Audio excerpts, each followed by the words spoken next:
I'm getting a suntan at the same time. Preseason, postseason. Are we on there? Yes. Thanks everybody for coming into Let's Talk Racing tonight. We're still checking things out here, live from the NASCAR Sports Grille in Hampton. That looks pretty good, Raj. We're going to go through this real quick,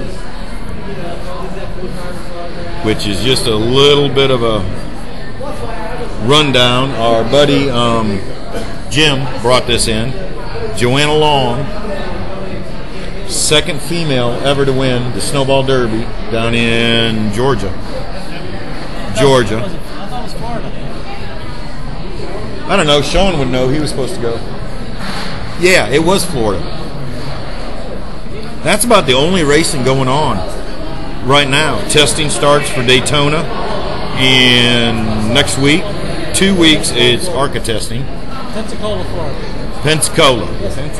Pensacola. That's where she's from too. That's where Joanna's from.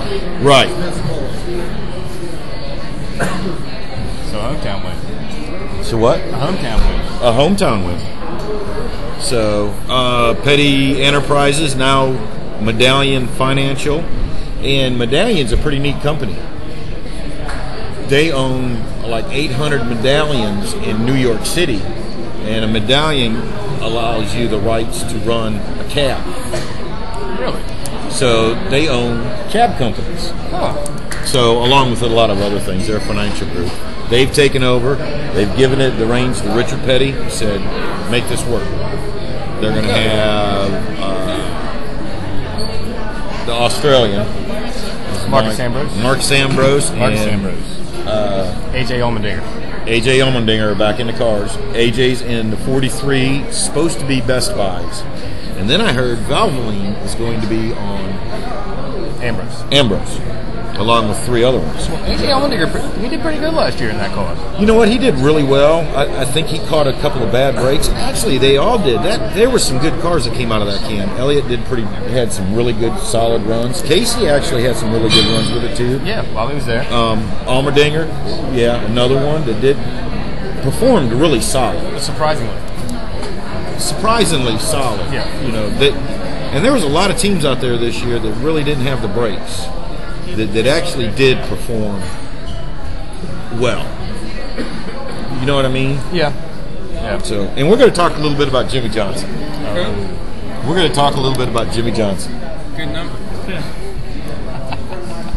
Shawn Balluzzo over here being late as usual. He shows up at 7:02. Yeah, we're on the air right now. Hey guys, like I didn't say nothing.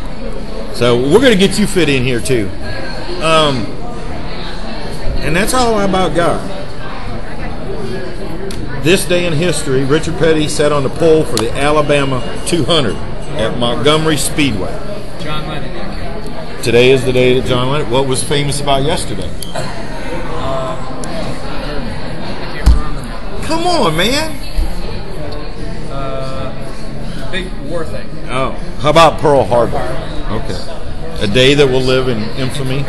Yep. You know that, huh? Huh? You know that, huh? Yes, I do. That's what made my grandfather go into the military. Really? He enlisted. Made a lot of people go in. Yeah. Well, yeah, he did. He was 27 years old, and he enlisted the day after Pearl Harbor. Would have been this day. Huh. So. All right, you guys stop. I'm going to eat. You gonna eat? Yeah. Is Terry here with you? No, Terry. Just joking. No, she is decorating Christmas. Decorating Christmas. Are we having a Christmas party this year? Me? No. Terry? Too much stuff going on this year. Yeah. Nothing good. So. I got you. So. I'll be back. I'll talk to y'all later.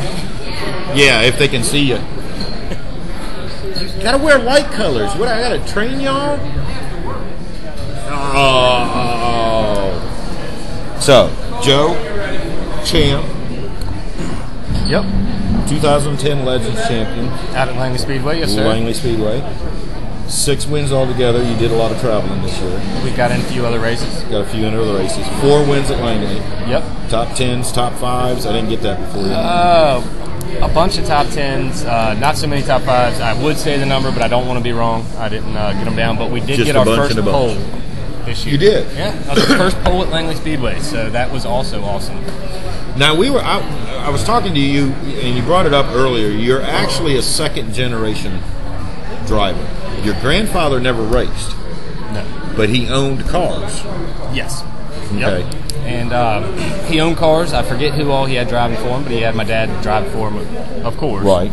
I could call my dad. He's in here eating somewhere and ask him who he had driving, but He's eating. We'll let him eat. Maybe we'll scare him up here earlier. if you later. can get him up here, that'd be amazing. I bet we just won't tell him it's on.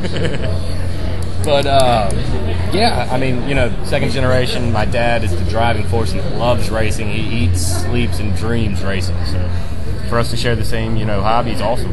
Yeah. And you've been doing this all your life. You've got, I probably couldn't count how many go-kart wins you've got. And you have raced almost up and down the whole East Coast. Yep. I've raced everywhere from the border of Canada down to Florida with go-kart and all the way out. And actually, when I stopped racing in the beginning, I was, I think, third in the nation when we quit, running with guys like Timothy Peters, Sam Hornish Jr., and Mark McFarland, some good guys, some good cars. And you kept going on that probably past your, what we should say, prime to move up. The last year that we raced go-karts, we ran 76 races and won 68 out of them. 68 out of 76. Out of 76. That's about an 80% average there, Hoss. And that was 1 year. That was 1 year. 1 year of racing. See, growing up in the Midwest, that's the way we raced. We would run 70, 80 races a year. You could run 5-6 nights a week. Yeah. That's how we could do it. Go-karts, probably about the same. You could almost go anywhere and find a go-kart race. Yep. So, WKA, Yep. Raced it. VDKA, Did it. Dixieland, Langley Speedway, Hampton Roads Park Club. We raced there. We were doing it before the oval tracks really took off. Started out with a lot of road course racing in the go-karts. And, my family, my sister met her now husband at a go-kart track. Yeah. So, we raced. We raced. Moved up to Legends 4 years ago. This would be my fourth year. 4 years ago. Big difference between go-kart. Huge. The suspension, the acceleration ratio. It was a learning curve that I didn't know I didn't expect it to be that much of a learning curve. Right. But it was definitely fun, and I love them now. I didn't really enjoy it too much in the beginning, but after getting used to it, it's classic. There are really great cars, and a lot of people have kind of cut them down a little bit, that they're not safe. They're not a real race car. Well, I've owned them. I've watered them up. You've watered them up. You've had probably one of the most serious accidents. Yeah. And we're going to touch on that a little bit, and we'll get into the safety aspect here in a little bit. But you've had one of the most serious accidents in a Legend car that I have ever seen, but you're still in them. Love it. Yep. So that tells me that these cars are safe. I know they are. Yeah. I don't think I've ever seen. For all of you, if you saw the Nationals, there was a serious flip that actually promoted a lot of changes with Legends. I think it was the one car. Schwilling. Evan Schwilling. Yep. There's no more plastic fuel cells now. They're going back to the steel fuel cells. I didn't even know that. So that was one thing that they noticed. So that accident, and I got to see the car, and I got to see the aftermath. The center section held up so well. It was amazing, the brute force that it took. And it held up exceptionally well. The cockpit did. Yeah. For the amount of for the impact that car took and for how violent that it looked, the cockpit really did held up. They had to cut him out because we do use doors to get in and out. So, they didn't want to, from what they were doing, from my understanding, was they didn't want to move him out in an awkward way to get him out of the car Right. after a flip like that. The driver's side was actually, because of all the material around it, could not open. Yeah. But once you got the material away, it opened. Passenger side opened, but they couldn't get him out there. Yeah, because of the tunnel. Because of the tunnel. So And Cameron Patrick. he had a very violent flip in his as well, and his held up well. I mean, Mike Gwaltney can tell you more about the safety of the cars, but it held up well. Yeah. So. Speaking of safety, and we're going to talk about this because somebody brought this up about Hans, and it was kind of a subject. Oh, I don't want to wear one of them, and I see a lot of guys not wearing the proper safety equipment or the best safety equipment, and I know you do, and kind of explain to it because it pretty much it saved your tail. Yeah, the Hans device definitely. I mean, it probably saved my life. I mean, I had the unfortunate accident where a piece of tungsten was illegally mounted on a race car. The driver hit what's called a rumble strip, shot it out from underneath the tire like a bullet, came through the Lexan, actually hit me in the helmet, knocked me unconscious, and after he had hit the tungsten, he spun out to the side, and I hit him at full throttle in the driver's side door. And that sudden impact, I was told it lifted the car about a foot off the ground, and I'm pretty sure that it would have snapped my neck. I mean, we were thinking somewhere around 90 to 95 miles an hour when I did make impact. It was a dead stop. Oh, yeah. It was. I was there that day, and I do remember that. And if some of you don't believe in having new helmets and the right helmets, that Simpson did its job because that tungsten was pretty much a bullet. Yep. It's supposed to weigh somewhere around 8 pounds, I think. Was it? That's all it was? I think. I've heard anything from 8 to 10 pounds. I heard it. Yeah, I thought it was, and it was very sharp, and it was not a lead. It was not soft. It was sharp as a knife. Yeah. And it broke every rivet out of the body where the Lexan mounts. Yeah. So it was definitely coming with some force. Yeah. But you rebounded. You were back at the track, and I've always admired this about, especially the guys that really want to race. You were back at the track that night. You started parked. Yeah, I wasn't supposed to. But you did. Yeah, I had to do some sweet talking, and my wife and my mom would have killed me. It actually happened on my wife's. We were engaged at the time. It was on her birthday that it happened.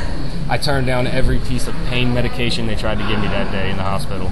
And actually got back out there, made 2 laps. Brad Hancock let me borrow his backup car, trying to salvage any kind of points I could. And then I was told I couldn't race for 2 weeks. So. But I don't think that mattered, did it? Did you end up not? You ended up not missing any races, though. No, I missed a couple. You did? Oh, man, we had a string of bad luck last year that you couldn't believe. We clipped 3 cars, lost 2 motors, and lost a total car and some safety gear. Yeah. We were just, wrong place at the wrong time. It seemed like every race we went to. Yeah. So we missed about 3 or 4, I think. Came back, won the championship, won it on the last race. Yep.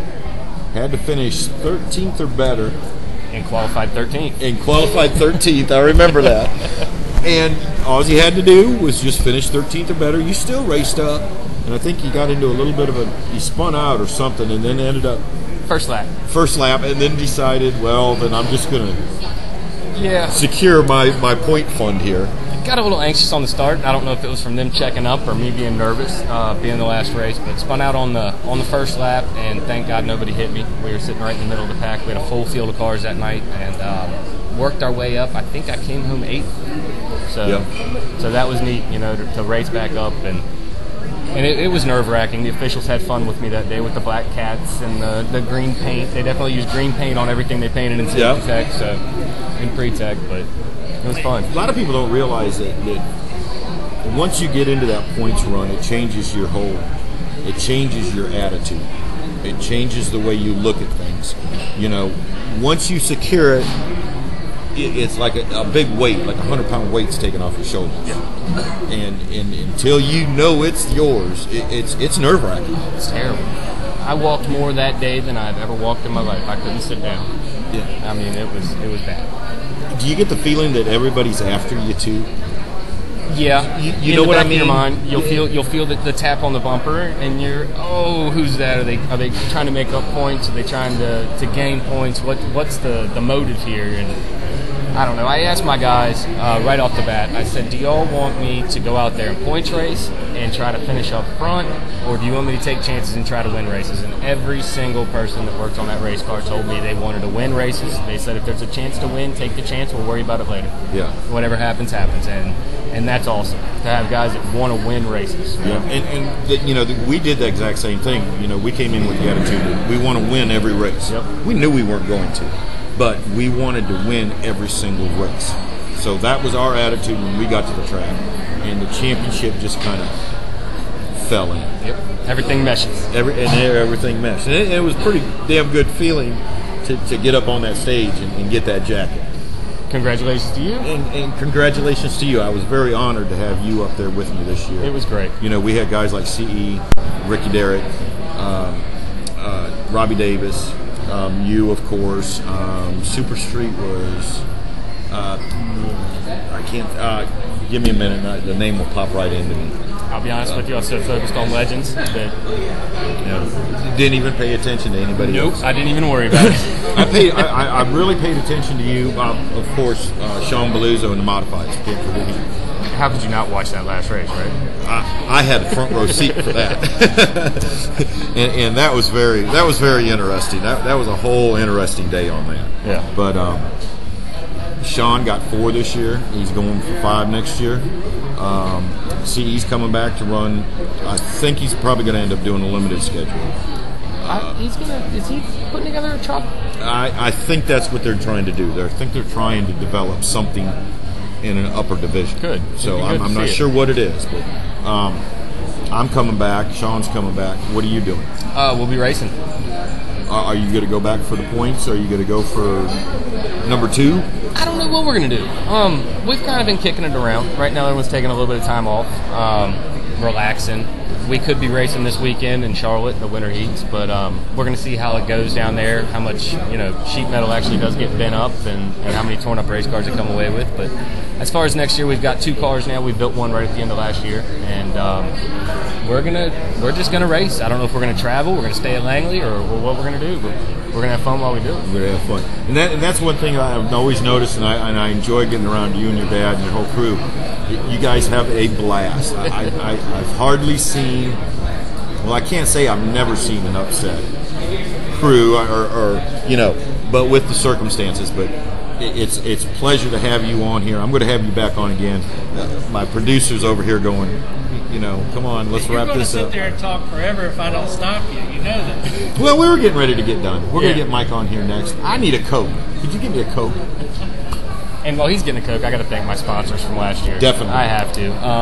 H&H Radiator, they were huge this year. Smitty's Better Burger, love that place, I'll be honest with you. Every Friday it's lunchtime there. And Bowman Insurance out of Yorktown, great people, glad to have them. Ernie and Jason, thanks so much for the work you did on the car, and of course my dad. I'm going to thank them. And I'd still like to get Papa Joe. We could, later on, if he sticks around, let's just lie to him and get him up here and get him BS.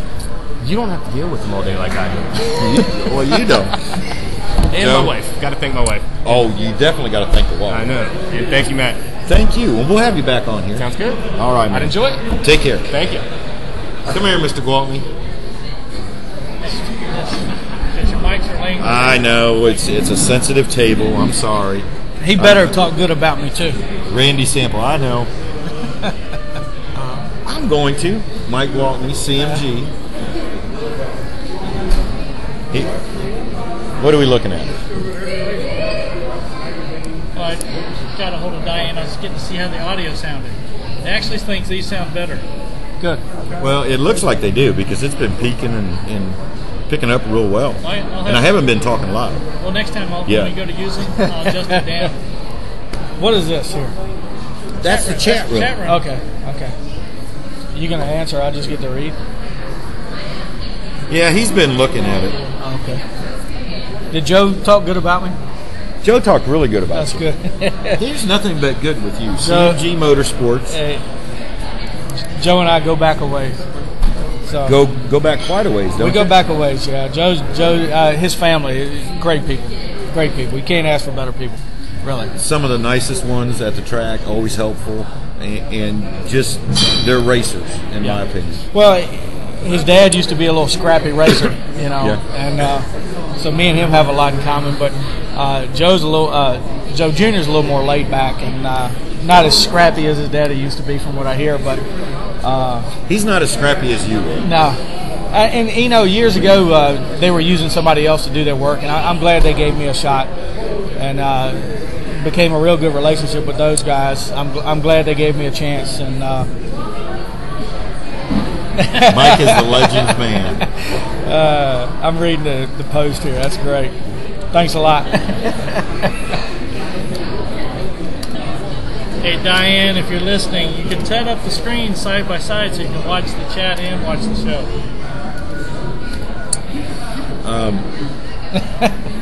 Yeah, Joe, and there's a lot of, you know, we were just talking about the safety of these cars, and right. We were talking about the accident that Joe had last year, and the two at the Legends Nationals.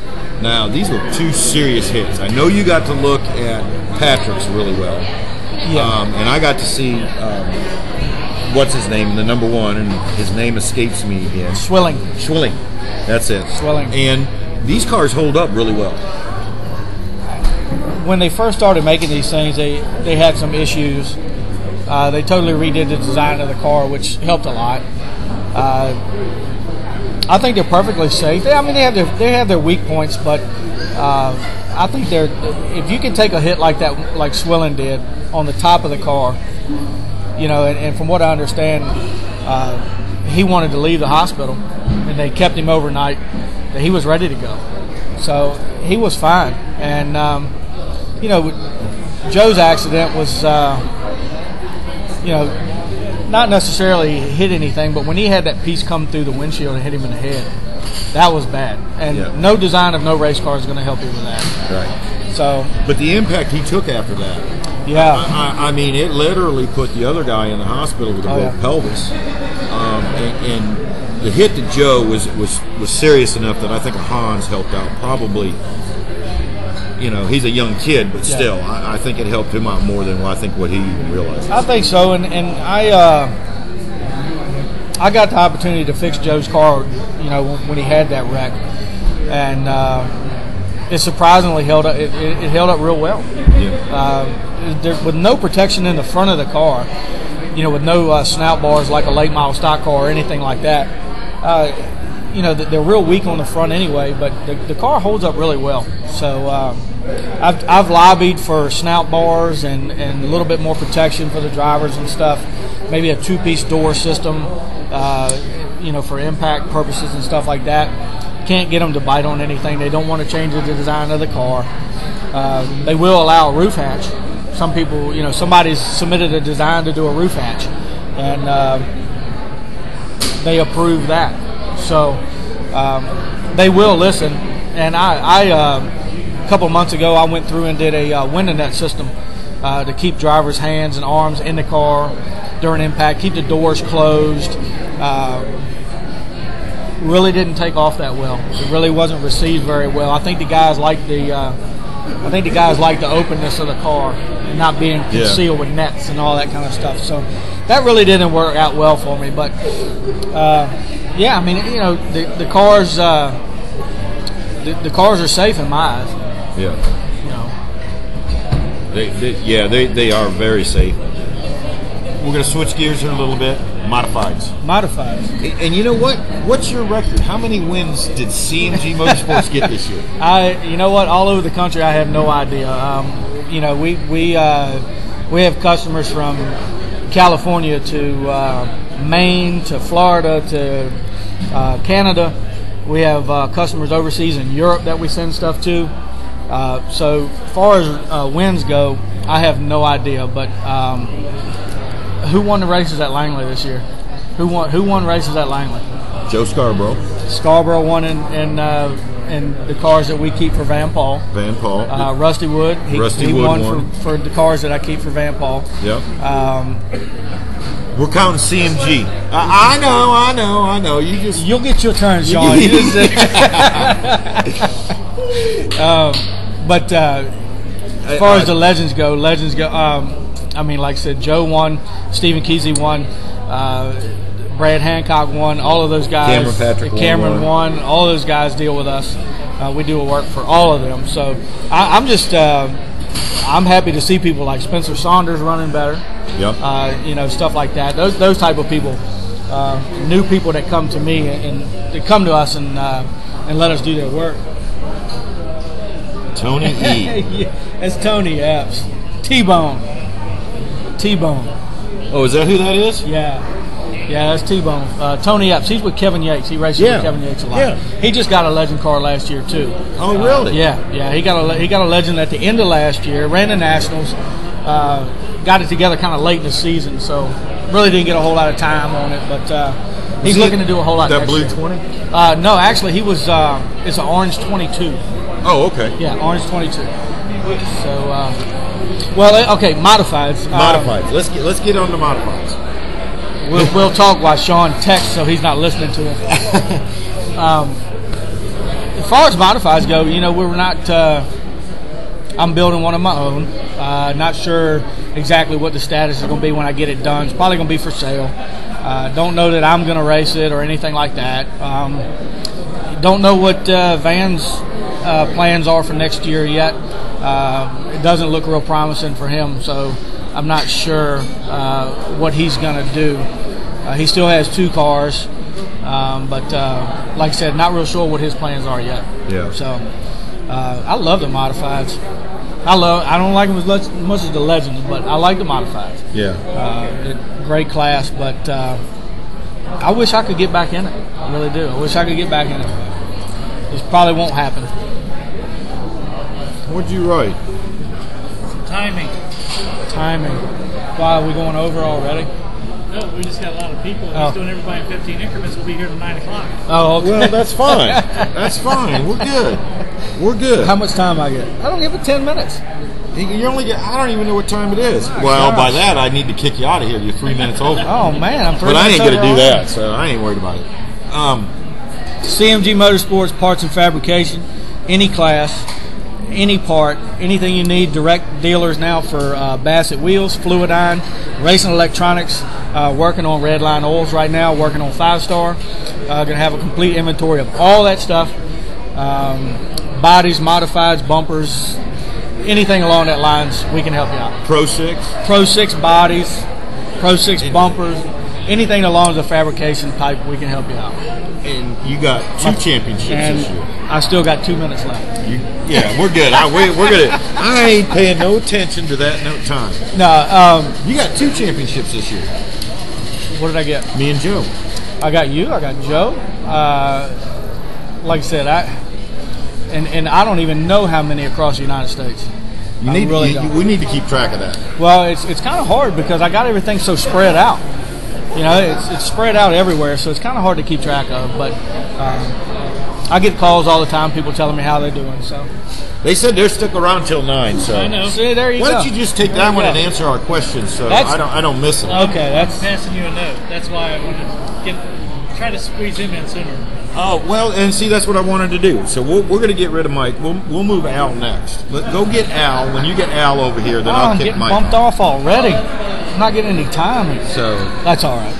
CMGmotorsports.com. CMGmotorsports.com. You're on Facebook. On Facebook. Call me 7 days a week. The number's on the website. It doesn't matter whether it's Saturday or Sunday. We answer the phone. We'll be there for you when you need us to. And if you don't answer the phone, you're one of the Leave a best message. ones that will call back. Leave a message. I'll be glad to get back to you no matter what day it is. You going to stick around for a few? I'm going to stick around. Bring me back on later if you got time. I will do that. Let's do that because I got more. I got some old horror stories that we can talk Oh, about. my gosh. So All right, We well, can bring back on it. sure. Real quick, I need to say thanks to my wife and my baby girl. I need to say thanks to my wife and my family. My father works for me. He does an extraordinary job. I couldn't do it without him. And I need to thank my wife for supporting me all this time because it's tough. It's tough right now. and she's a great gal. She Yeah. stands behind you 110%. She does, and I love her for it. She really does. I love her for it. And so does It's, your dad. Your mom and dad are just 2 of the greatest people. Both of them work for me, and they do a great job, and I really appreciate all Yeah. they do. And they're watching, too. I think they're watching, too, on the internet. Good. Give me back on later. All right. Thank I you, will. buddy. All right. I don't care, Doc. Whatever. Get some nachos or something so we can sit here and I'm starving. yeah. Get us some nachos. Give me a burger while you're up. Al Pearce. What's in here? Nothing. It's a drink. I wish there was something in there. I know. So you got a place to put the straw in? I would think you'd want the straw, you know. I would think so too. Here at the NASCAR Grill, Al back from London. England. London, England. As opposed to London, Kentucky, or London. Isn't there a Pennsylvania London? There may be. I wasn't there though. Our globe trotting. You're a writer for Al Auto Week, right? 40-some years worth. 40-some years. You were with Daily Press on the NASCAR side for 35 years. 35 years. You've covered anything and everything probably that there is to do with NASCAR. Yeah. Well, I mean everything. Yeah. I've covered Formula One, Indy cars, drag racing, sports cars, round track cars, dirt tracks, everything. But your love, even boats. Even boats. Oh yeah.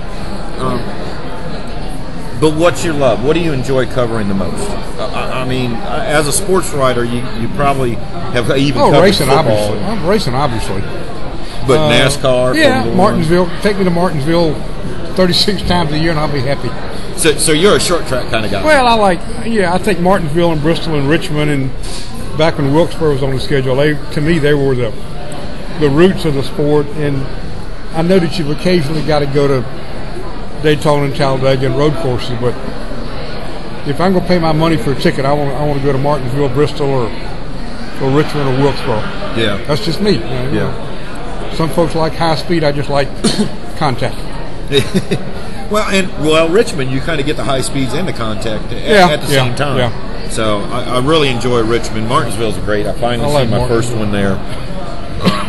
There's not a bad seat in the house there. You know, and Bristol's the same way. Bristol's a good place. I like Bristol. You were just saying, and I don't know if you want to bring us out, you went to London to get an autograph? No. Okay. I want to get 2 autographs. You went to get 2 autographs. I've got let me tell you a short story. I'll make it as quick as I can. I've got a helmet, and it's taken me 4 years to get the signature of every living, obviously. Right. Every living Formula One world driving champion. And these are the Grand Prix guys. These are the guys that run Monte Carlo and Australia and Japan, and you know, they're the Formula One guys. Right. And it's taken me 4 years. And the other night in London, I flew over to London, went to a banquet, got 2 autographs, flew back home. So I've now got a helmet with the 21 living champions, plus I got a signature from Phil Hill before he died. He was the only American-born Formula One champion. Right. So I got Phil Hill, and he died about 6 months later. So I've got the names of 22 Formula One champions on a helmet, which I will now, through some manner or means, auction or sell with all money, every nickel of it, every penny of it will go to charity. I don't take a nickel for any of it, and it's cost me quite a bit of money to get the autographs, but something I believe in. Money will go to the petty camp. It'll go to the Victory Junction gang. Yep. Which is great. They've got a new place opening up in Kansas City now, which I think is pretty cool. They've got a little problem. They had a charity ride stopped there 2 years ago, and we went to the groundbreaking ceremony at the camp. And since then, they have not. That land was not really usable like they thought it was, so they're looking for more land in new location. But there is a camp in Kansas City being built at some point in time. Yeah. Okay.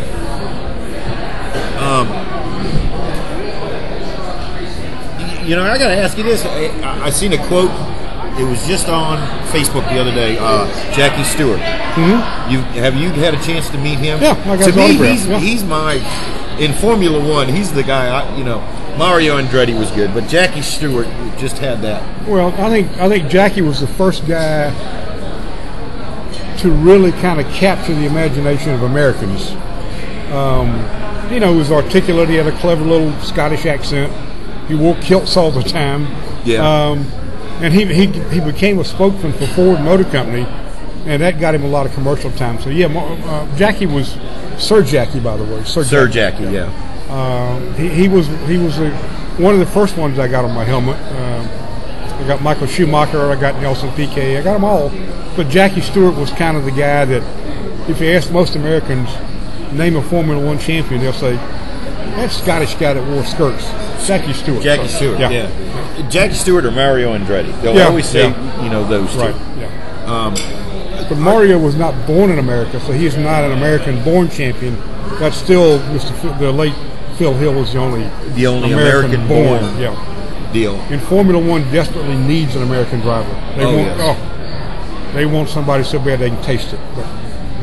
But what crop of drivers do they have that they could go over and compete in Formula One? Nobody. I mean, right now there's no American road racer good enough to jump into an F1 ride and be competitive for probably 4 or 5 years.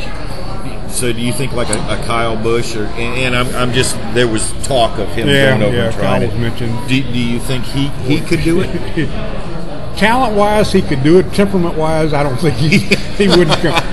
No, he'd hit somebody, run them off the road, and that would be the end of it for him. So if Michael Andretti couldn't do it 15 years ago, Michael Andretti might have been the last great hope. Scott Speed obviously couldn't do it, so he came to NASCAR and he couldn't do it over here either. So, well, do you see some guys moving up to that are in the USAC and the IndyCar lights and all that could have a chance? We got some unsung 15, 16-year-old talents. I know you watch USAC. Yeah, but I couldn't tell you whether a dirt track USAC guy at age 17 could be an F1 driver by 25. I don't know. It's just and so much of it, and I've been told this by a number of people, so much of Formula One is political. Yeah. You have really, you've got to toe the line, and you've got to be politically correct. And if your teammate's better than you are, you got to let him go by. You got to give up position if your boss tells you to. So it's an altogether different world than over here. Right. Yeah. Europeans like NASCAR. They like to watch it, but they don't respect it like they respect Formula One. I don't think they respect it until they get over here and they try it. Well, I mean the fans. They watch it. They watch it on TV. Yeah. They stay up and watch all the late broadcasts, but they call it saloon car driving. Oh, really? Yeah, saloon in England. A saloon car is a basic 4-door family sedan. Right. And they say, well, you don't have carburetors, you don't have front wheel, you don't have rear wheel drive anymore. Why can you race these things and call them stock? I say, because Mr. France says they're stock. Yeah. That's all. That's all he's got to say is they are stock. They are stock. Yeah. But just think, Daytona's only 2 months away. 77 days. Yeah, right. If I'm not mistaken, I think everybody's counting down to that Daytona. What I'm doing, I'm counting down to qualifying day. The first day I'm there is like February the 3rd or 4th. So. And you're there for the whole 13 days. Yeah. And I think everybody's looking forward to that new asphalt. I've heard that they've taken it down as far as they can go. And they're tire testing there tomorrow. That's what I've heard. Yeah, so they are. Tomorrow and Wednesday, done. Tomorrow and Thursday. Tomorrow and Friday they are tire testing. They've got maybe 12 or 14 teams will be there. Really? Yeah, they are. Yeah, they're doing it. They're ready. So, and all the safety barriers are back up. I don't know that the lights are all up, but they don't need the lights to test in daytime. Right. But Goodyear's there, and they're testing all day tomorrow without any media or TV or radio coverage. Friday they're letting the media in for like half a day. Okay. So whatever happens, we won't know about it until Friday. Do you see a big difference? And I know this, and for a lot of the people that are listening, is there going to be that big of a difference between the old asphalt and the new asphalt? Oh, yeah. Because, right now, this is only the second paving, I think, in the history of the track. And if you notice now, if you watch it now, coming off of turn 4, there's always a bump, there's a rumble here and there. I think, of course, I've never driven one of these things, but what I hear, that it will change dramatically how the car is handled. Do you think they've smoothed it out?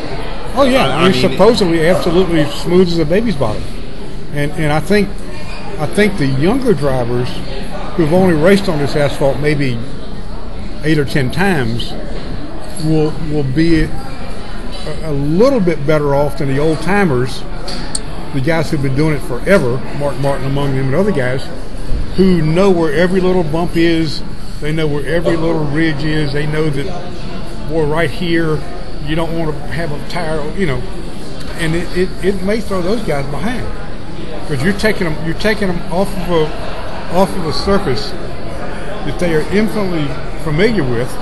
And they're putting everybody in the same bucket all of a sudden. So we'll see. Speeds will be up. They'll go much faster. They'll change carburetor plates, I think. They'll make them run. They want to keep it down in the low 190s, I'm sure. Yeah. Because of insurance. Insurance companies are just terrified of 200 miles an hour speeds. Yeah. Race speeds, and draft and all, they don't quibble over that because they can't control it. But they don't want anybody qualifying at over 200. Right. That'll spook them. A lot of people don't realize, and I have been told that the reason the restrictor plates came out was not because of Bobby Allison's wreck. It was because of what it could have done to the fans that caused the restrictor plates. It wasn't necessarily the driver. Right. Yeah. The thing people forget is there were restrictor plates before Bobby's wreck. Short-lived, not very long. Yeah. There was 2 or 3 races at Daytona and Talladega where they had plates, and then they decided, okay, the cars are different. We've downsized, and we've done this, and we've done that. On the other thing, they took the plates away. And to be quite brutal about it, NASCAR cares about drivers and crewmen and all, but NASCAR could take a driver being killed a lot more than they could a bunch of fans. Yep. I guarantee you. Yep. That would absolutely wouldn't bankrupt us if they got more money than But it would hurt the sport tremendously. Yeah, it would be detrimental to the sport. Oh yeah. So particularly it'll be on TV. The media will be there. There'll be bodies up in the grandstands that Bobby had gotten through that fence. So, but it's like NASCAR said that day, and I was there. They said the fence did what it was supposed to do. Yeah. It came apart. It fell down. Ooh, is that mine? Yeah. Smile. You're on TV. Thank you very much. Should I get some mustard? In fact, you can take that with you. No, yeah. Sorry, folks. But and the fence, when Carl Edwards got in the fence at Talladega, the fence did what it was supposed to do. Yeah. It kept the car on the racetrack. Jeff Bodine in the truck race at Daytona. In Daytona. It kept the truck on the racetrack. Keselowski. At Atlanta, yeah. At Atlanta this year. Yep. Did what it was supposed to. Now, I don't know that he got in the catch fence. I know he was headed that direction. It might have thrown him back down a little bit. But yeah, NASCAR simply could not tolerate fans being killed, and rightfully so. You shouldn't pay to go see a sports event and leave there in a body bag. Exactly. That's not the way it's handled. Exactly. That brings up a good point. This lady's taking care of my... Go right ahead. She's taking care of me, too. I'm going to take some bites. These look great. Thank you. Excuse us, folks. Anyway. Let me talk about Denny Hamlin for a second. Let's talk about Denny. Let me give you my Denny Hamlin theory. I don't want to ask you about Jimmy Johnson, too, after that. Let's go with Denny Hamlin. Denny Hamlin did not lose the championship in Homestead. He lost it in Phoenix. When he went from being possibly 60 or 70 points ahead at Phoenix to being 15 ahead after Phoenix, I think it got his head so bad they never recovered.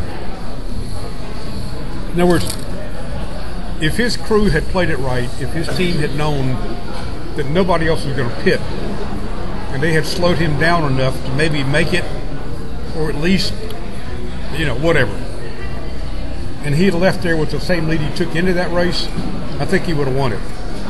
But when he went to Homestead, he qualified 36th or so. 36. Jimmy qualified 6th or 7th. And up on the pit box is a scoring monitor. It shows not only position, but what the points are at that moment. Yep. Okay.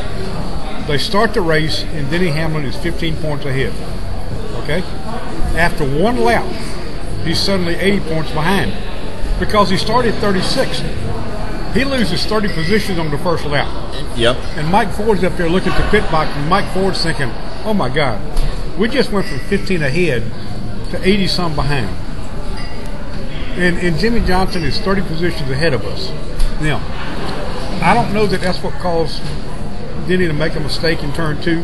on lap 22 or 3. Well, he was trying so hard. I know he was. And if he hadn't qualified so bad, he wouldn't have been trying so hard. Exactly. So my theory is that he lost that championship at Phoenix, and he really kicked it away on qualifying day at Homestead. Yep. And he said all the right things, one of which was, you've got to lose one before you can win one, which may be true. Yep. He may win this year's or next year's, and then he'll say, I learned how to be a champion. I learned how almost to be a champion last year, and I only had to go a little bit more this year. To get. Do you think, and there's a good question, do you think he's got championship in his future? As long as Jimmy Johnson and Chad Canals are together, I don't know that anybody else has a championship in their future. I mean, it's like UCLA basketball back in the 70s. Until somebody beat UCLA, nobody thought they could be beat. Right. I mean, the Yankees won 5 straight World Series over in the 50s, and it was the same deal. Nobody thought the Yankees could lose until somebody finally beat them. Yep. Okay, Jimmy Johnson's won 5 in a row. He's been top 5 in points every year he's run the full schedule. He's never been outside the top 5. I mean, top 10. And until somebody beats him soundly. Now, I don't care if you beat him in the middle of June at Pocono. I don't care if you beat him in late August at Bristol. Beat him in September, October, November, and you show me some stuff. And Hamlin did it most of that time. But the one time or the 2 times when he could have put his foot on his throat, Johnson didn't. Johnson got up. So he didn't have. Of course, his record was impressive, but he only had 4 or 5 wins this year. So Hamlin? No, Jimmy Johnson. Had 6. He had 6 wins. And Hamlin had 8. And Hamlin had 8. Right. So he didn't win all of them. No. But he was the most consistent driver out there. And that's what's won him. He's not the best driver, but he's probably one of the most consistent drivers. Well, we don't know if he's the best driver or not. All we know is he doesn't have the best team. And in my mind, people overlook the fact that race car that comes out of the shop is part of the team. Yep. The setup, the shot guy, the spring man, the tire guy, the engine tuner, all those people together make up the team, and he's a part of it, and Mike Ford's a part of it. Yep. Okay? Johnson's overall team, I think, is better. Well, and that's obvious, and that shows with him being consistent driver, Jimmy Johnson. Right. And Denny is too. But he's had a couple of bad luck. Yeah. A couple of miscues on the track. I don't think the knee helped him out this year. It didn't hurt him any because he got within reach of it. Yeah, that's true. The other thing that was interesting at Homestead was that on Media Day on Thursday, this big press conference, everybody was there. We had Jimmy, Denny, and Kevin Harvick. Yep. And both Harvick and Johnson kept mentioning in a very, just kind of, oh, by the way, Denny, do you realize that no driver who came into the chase leading the last race has ever lost it? They were getting in his head. That in the 6 previous chases, or 7 previous chases, nobody leading into Homestead has ever lost that thing. And Jimmy looked at him and said, that's right. He said, you know what? I got nothing to lose. I'm second. As far as I can fall is third. Man, you can fall from first to third. Yeah. And Kevin can come from third to first. Yeah. Or Kevin can stay third, and I can stay second. But if you screw up, young man, you're going to finish somewhere other than you'll be the first guy who ever choked away a lead. And they said that so many times. They were putting the pressure on him. Well, and Denny kept saying, "Oh, you guys can't psych me out. You guys can't psych me out." I don't know. I think they did. It looked awfully good to me. So Kevin Harvick looked really good this year. He's had another a great one. year. I think Childress has got a couple of more championships in him. I think that whole crew does. Jeff Burton actually looked solid. Clint Boyer picked up a lot this year from last year. Yes.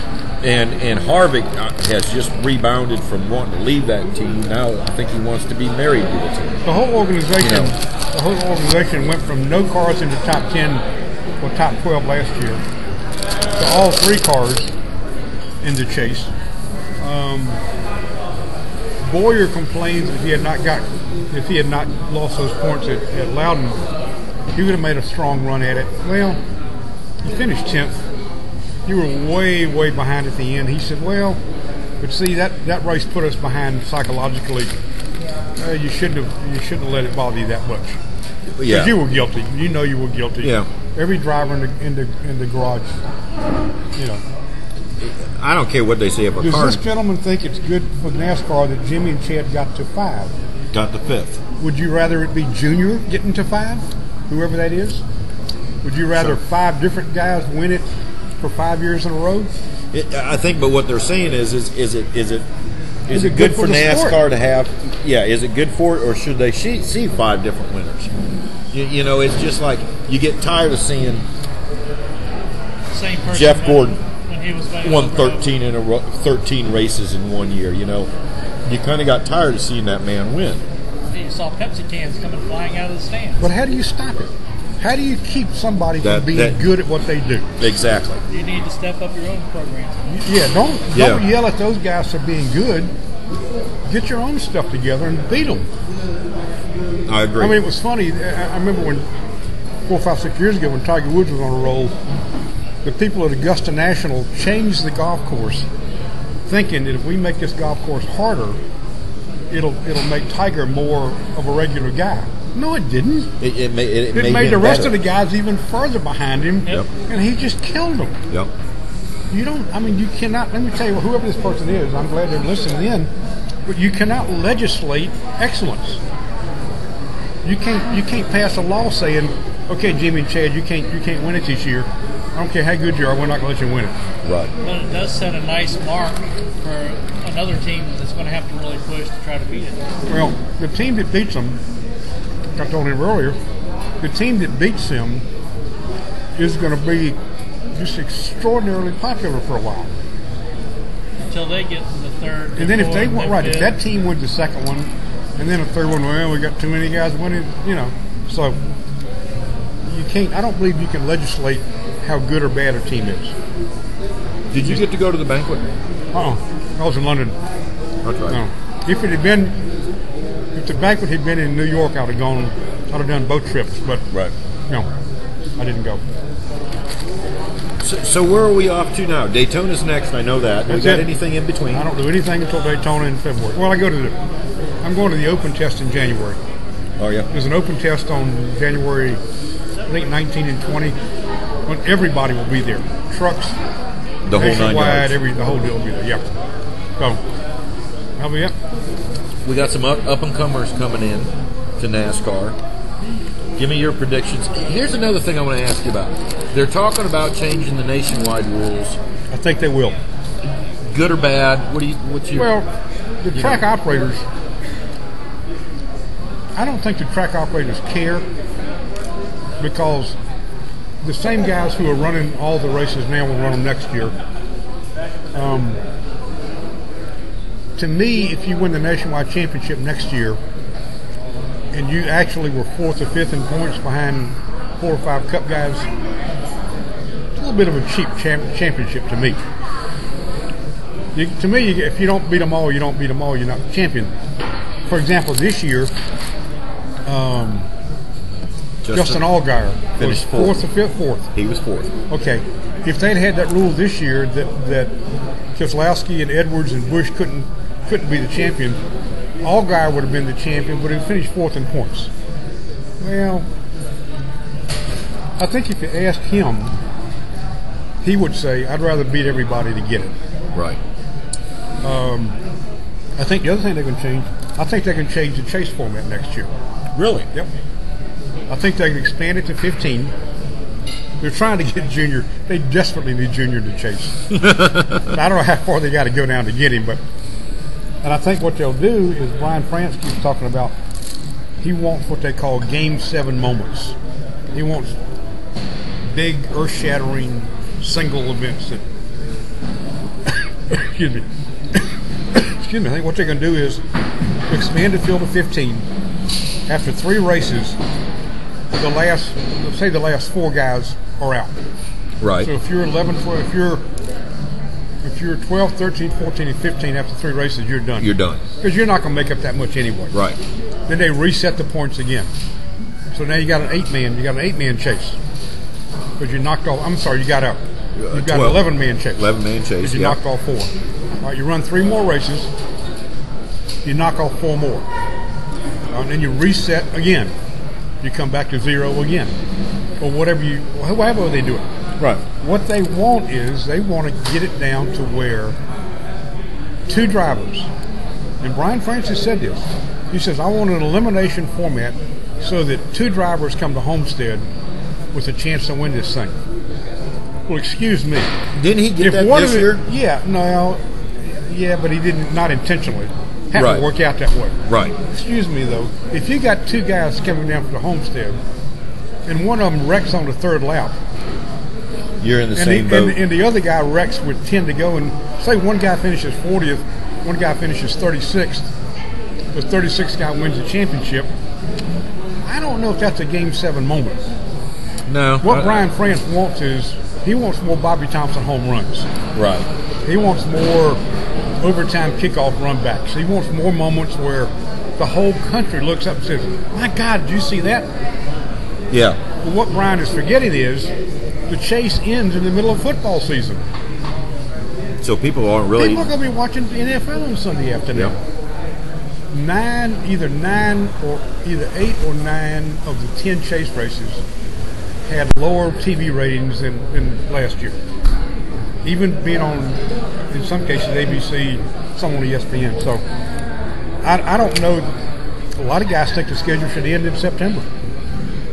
Run until the middle of September, and that'll be it. And let football have the rest of the fall. But how are you going to do that when they already seem like they want to add more race dates? You're going to dump Pocono. You're going to dump maybe a race at Michigan.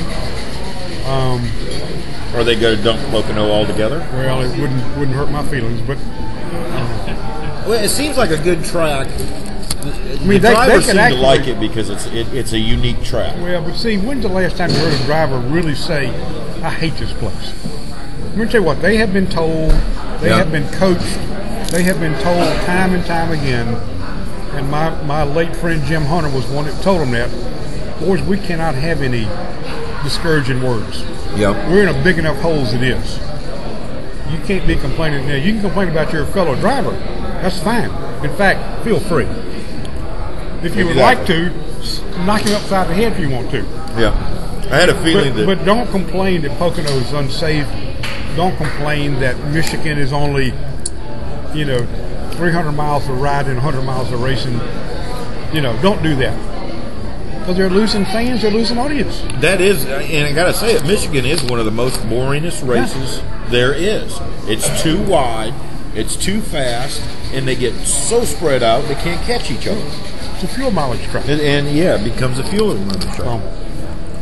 You better let Al be able to eat his burger warm before it gets cold. Yeah, I better get out of here. Yeah, I'm gonna kick him out so he can go over there and eat. And I'll get Balluzzo over here. He's done eating, right? You done eating? You done eating? Okay. We're gonna kick Al out of here. Al, thanks for. Blue knows everything. Well, he does. No. He's driven these things. I haven't driven these things ever. Don't intend to. You've never gone for a ride or anything? Oh yeah, I've been to 2 or 3 driving schools. Have you? Oh yeah. And I realize how difficult it is. It's never easy. It is way harder than people think. Yep. Or as they say, if it was easy, everybody would do it. Well, it ain't easy, but some of them are still trying to do it. Okay. Thank you, Al. Al, thanks. We'll have you back on here. Thanks for being here. You too. If I don't see you, you have a Merry Christmas. Oh no, there's some food right here. Yeah, come on. I'm digging into yours. I'm gonna eat a little Wait a bit. minute, I can't get on here. I got to get a haircut. Too late, you're on here. I know. Forgot to shave this morning. Forgot to shave. Shawn I've Balluzzo, been working too much. 4-time track champion. I said 4 times. Going Yep. for 5. Yep, You've already maybe. made that announcement. Now you made it at. Now wait a second. You made it at the banquet. Drive for 5. I just left the meeting. You You just let. Okay, so we're on hold again. Not really. We have 2 modifieds on the way to being done for Langley. And I just was sitting over there yapping with Jason Myers. Okay. We're going down next weekend to look at one of his cars. Next weekend. I wasn't going to say nothing. That's okay. You know, that's your job. This one was probably your toughest one. Yeah. Costliest. Well, but it came down so close. And it was decided on the track. It was not. This was a last race deal. There was 4 point separation. Yep. If I remember correctly. Correct.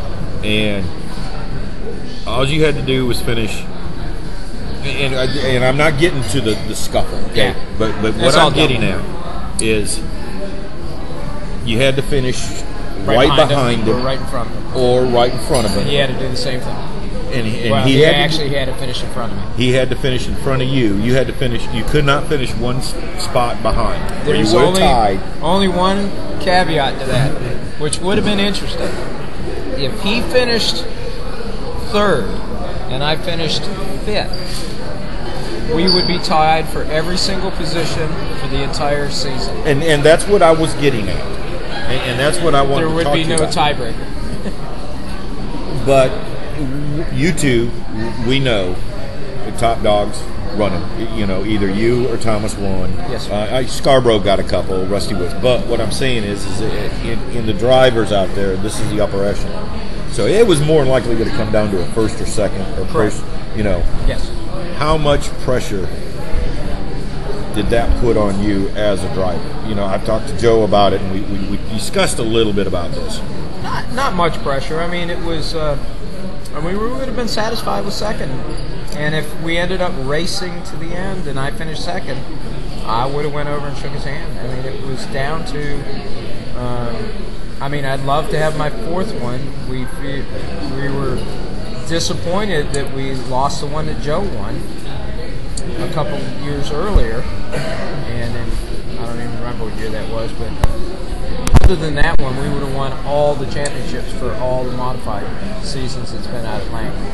The new modified. Well, season. yeah. I mean, but I know what you're saying. Since there was points. Yeah. Before there the modern was no era. points. Yeah. Before that, there was no points. It was a hit and miss race here and there. Right. That's all we ever had. So anyways, the pressure was a little bit, on myself. Not from anybody else, though. Nobody else was putting pressure on me. The guys were happy to go out and do whatever we could do. We knew we were pretty good, and we were hoping to have a good finish. Came out of late models. You always ran very well on a limited fund in the late models, but you never got that. We were always the top regular person. Exactly. You were always there, you know, in the dedication. We got 14 late model wins. Right. So, and there's a lot of guys out there. There's certainly not too many guys out there that have been in my boat with, really no money behind them at all and doing our own thing. And up until just a couple years ago, we built our own cars. Yeah. And motors and everything. And everything. And did it, I hate to say it, old school style. Oh, absolutely. I still do. Yeah. The setups on the modified are old school. We not BBSS setups. Yeah. Not that. All old school stuff. And even with the arena racing, the cars that I help the guys with, I'm not real big on tools. And it's like, yeah, that's close. That's right there. And I just got to look at it. You still dealing with that arena? Yeah, I run the school team. I'm the mentor or coach. Okay. For the school car. Good. So that takes up some time. And we're doing real well. We're 12th in points. Good. Been in the A main every race but one. And boys doing good. Right around the corner from the boy's name is Dylan Crumpler. And we've got a bunch of kids from the school. And they're all doing well. Good. That's great. That kind of makes you feel good that you can kind of pass some of your knowledge down. Oh, yeah. And help these kids, Yeah. I'm as I've gotten older, I like paying it forward and exactly. Right. And I like mentoring some of the younger guys and trying to teach them the right way to do it. Although this year's modified season didn't seem much like the right way, but circumstances and such. And this is my opinion on it. One little word, either a yes or a no, would have changed that whole scenario. That's what it would have taken. Just one little thing to say that would have changed the path that either one of you went. I would love to see, and I don't want this to sound bad, I would love to see part 2 next year. I'd like to see you two go tooth and nail at it again. I think it would be different. Our styles are so different, and our outlook. That's what makes it so great. It is. It's just like in the Have At It thing in NASCAR in the Cup Series. Everybody loves it except for the drivers. Yeah, it's like putting. And boy, I'm going to get smacked for this. It's like putting Junior Johnson and Jeff Gordon on the track together. You've got two different styles that are so totally that it makes it fun to watch. It makes it very unique. Both of you guys were you guys are wheel. And the problem is it'll end up with the same results. I don't think so. I really don't. I honestly, truly honestly don't believe that those results would happen 2 years in a row. I honestly don't. Hopefully we won't find out. So, I hope you don't find out either. I don't want it to come like that because, you've got some really good drivers. Absolutely. Now, let's talk about that because the class is grown tremendously in the last few years. A lot of really good talent coming in. A lot of really good drivers. Robbie Babb is really coming around. He's going to be really good. You got the boy that you helped, the 77. What's his name? Hunter? Hunter, yeah. Yep, really good driver. 20 car. Cameron's going to be back. Just a lot of guys like that. Bobby Gary. Bobby's putting his stuff together. We've been trying to help him a lot. Finally getting better. Big John, my car owner, is really, really big on trying to get this class going. And I'll tell you what, he's probably set up half the cars that are out there this year. Yeah. Or we've helped virtually all of the cars that are out there in some way, shape, or form. And you said something that really sparked my attention. You talked about the big bar, soft spring setup, and you guys going away from it. I've heard a couple other modified drivers say the exact same thing. They're going back to old school. They're going back to big spring soft sway bars. The difference is with it's kind of made a rotation here. Well, the modifieds have no era. Right. And that's where the difference is. Truly, the modifieds should be faster than the late models. We are just a smidge slower, and it's because of era. We lose a lot of corner speed relative to what a late model runs in turns. Well, you put a 10-inch tire on there, you pick up that couple of tenths. Yeah. Quick. Yeah. Most modifieds, ours doesn't, and we have proof of it. We've got, I guarantee you, we've got the weakest motor out there, which has been an advantage, I think. But I agree with you on that. Most of the modifieds are putting out in the 5 1/4, 550 area, as opposed to our 350. Well, yeah, and I drove that last race, that, and that was the first thing I noticed. You might be able to hit full throttle the first 2 or 3 laps on a new set of tires. You might be able to hit full flat throttle on the throttle from the middle of the turn to burying it in the next turn. Well, but you've got less horsepower, and you've been able to utilize that horsepower. John's really got some forward bite in the car, and that's really helped us out a lot. Yeah.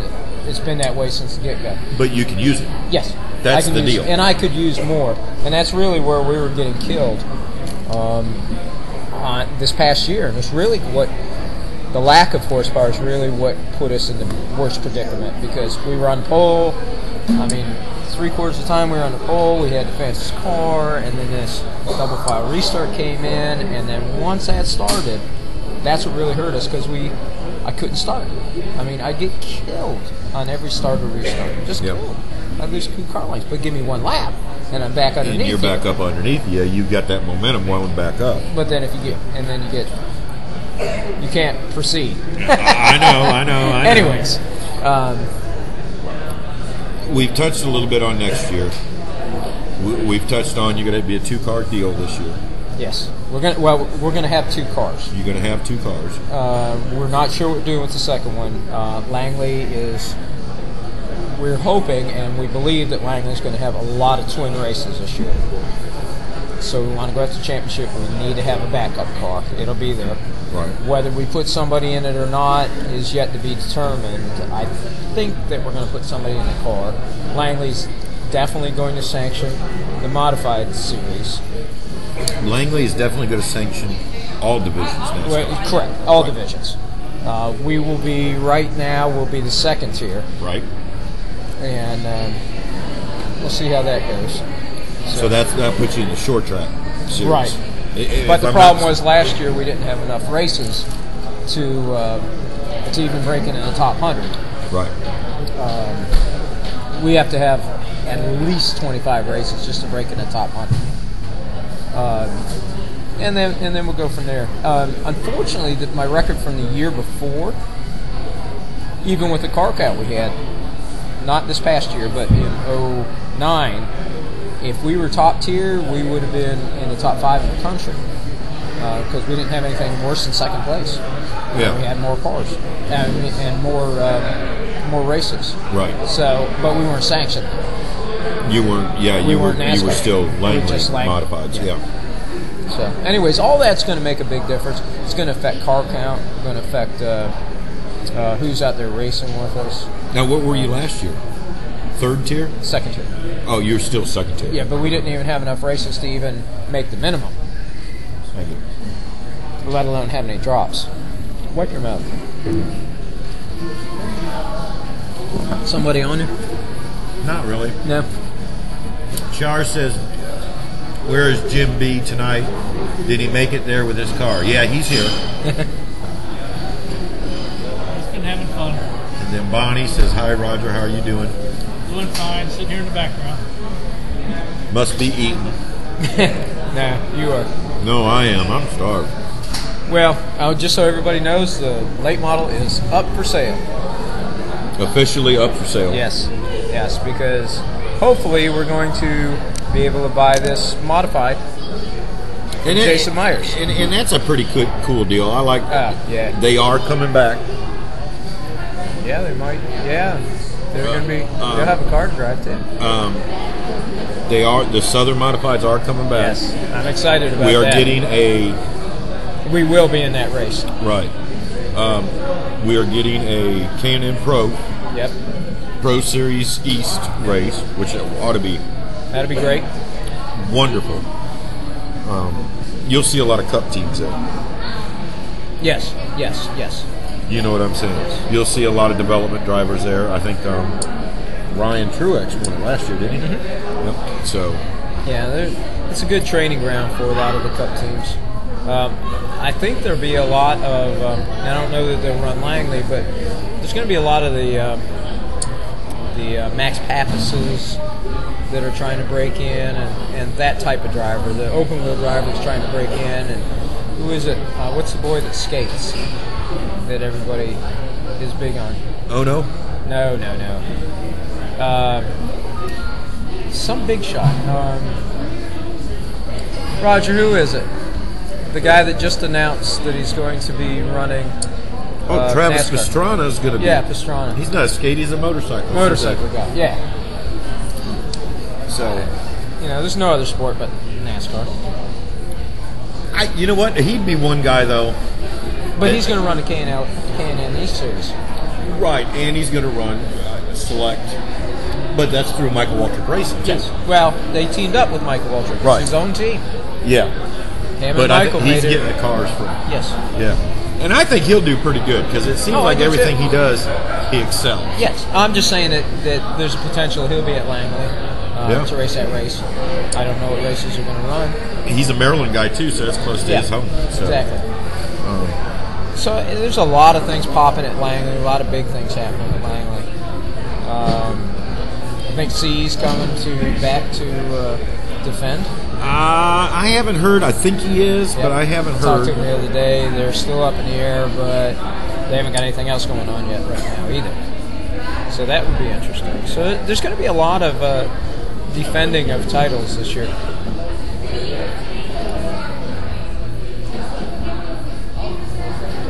Can you read? I'm just reading it up.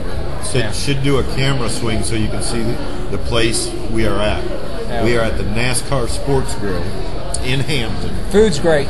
Just ate a nice steak. And I'm sitting here. I don't know what they're nachos, buffalo. They got brisket on it. And man, these things are great. Yeah, Richard Petty's joined us. The King is over here. That is. I got the Hendricks all sitting over there. Al Pearce is here somewhere. Yep. Dan Brody's sitting over there. We're going to get Dan on. Bobby Gobble's back here pre-autographing things. Come here, Roger. What? Nothing. And I got Shawn signed a hat, didn't I? I got Yep, you I signed a the hat. These are good. Oh, really? Bruce and Kay? Yeah. Oh, really? I didn't know She that. does a great job. She does Wow. online. I'm going to talk to her about these. Hey, how you doing? Are Look y'all at taking off? These things are very cool. I seen the ride out there. It looks good. Decals look good. Yeah, you darn right they do. So, I helped decal that. Billy Smith did it. Oh, wait. I was up at the shop. Yeah, his The 43? Yeah. Yeah. They look cool. 42. Is it 42? I didn't know. It's Kyle Petty car. Oh, okay. It's Kyle Petty Buick. Yeah, okay. I didn't pay attention that much. So, anyways, things will be popping next year at Langley. Did you give him a tour? Yep. You got to spin around. Oh, did you? Okay. Well, make sure. Are you paying attention? I didn't see what he was doing. I was I talking. want to say hi to all my friends out there down in Florida. Got people listening from Florida. Down racing or down? Oh, and speaking of Florida, you know what the bad thing about what happened at Langley was? It cost us a race car. We just got it back today. But that ended our trip down to the Snowball Derby. We had planned on running the Snowball Derby. I was going to go see my daughter down there in Pensacola. And we had planned on running the Snowball Derby, and we couldn't run it this year. We will be there next year. That could have happened. Anyway. Under caution? No. Oh, don't start that. Whenever you go racing, though, that's You take a chance. you of take a losing the chance car. of losing it for the next Yes, race. in 5 years we've had one wreck, and then the caution. And then the caution. And we didn't lose the car in the one wreck we had. We had to replace a control arm, I think, in 5 years. Didn't you? Well, I guess actually there was 2 wrecks. One of them we didn't have to replace anything. Yeah. Let me get out of here. Yeah. I'm running way Okay. over. I'm going to get you out of here. Shawn, See y'all. Thank your sponsors.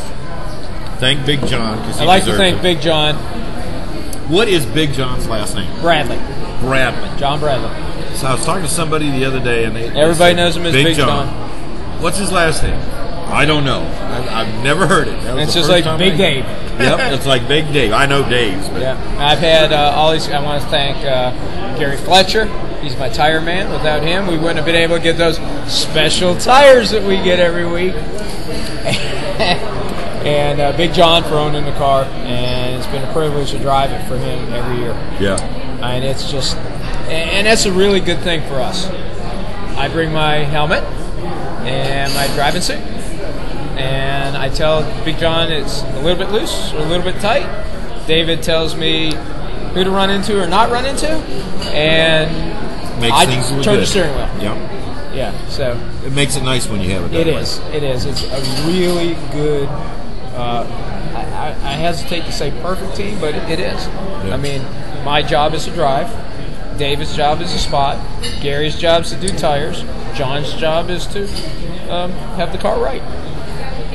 Everybody does their job, and we do good. And it works great. I had 2 guys with me this year. Yeah, this is as close to a cup operation without any money at all. I mean, we have almost literally no sponsorship. I mean, and if anybody wants to sponsor us, just call me.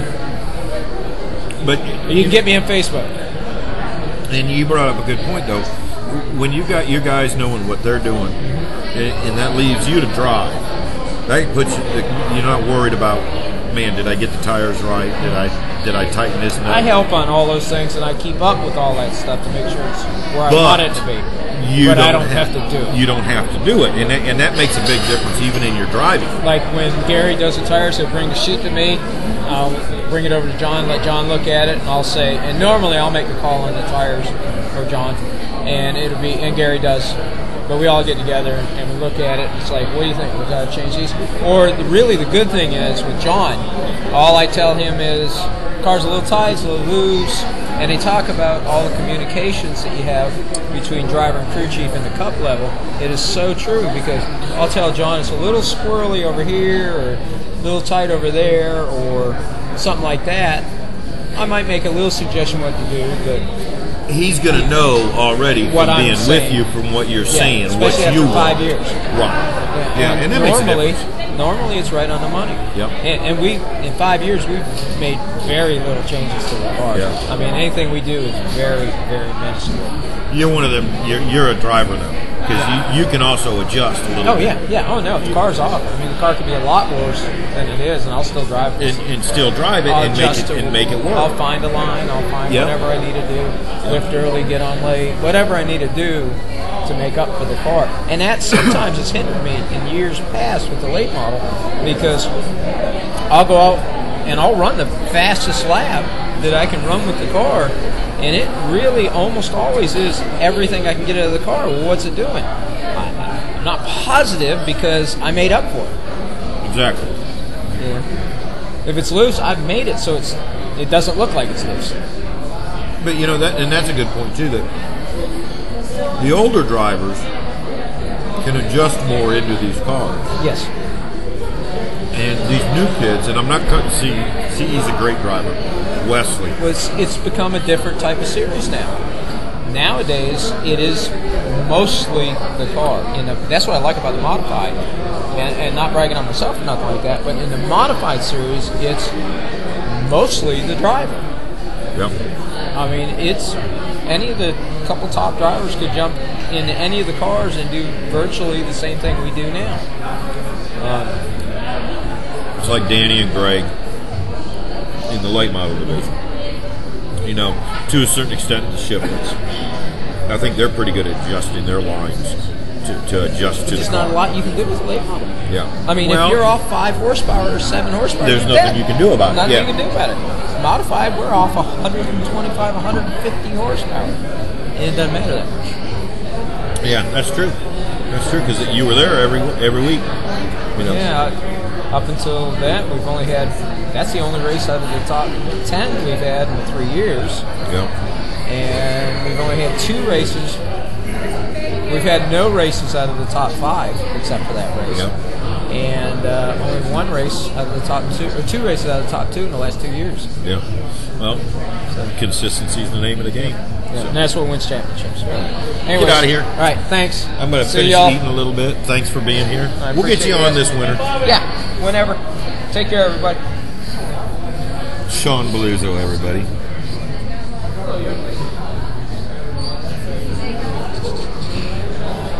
My turn. No one is into this thing. We're in it. Boy, we ain't got many people on here. Who's Bonnie? Hey, Bobby, how you doing? Hey, good, man. How you doing? Good. Bobby Gobble, number 4, Legends, Sedan. I'm still trying to eat.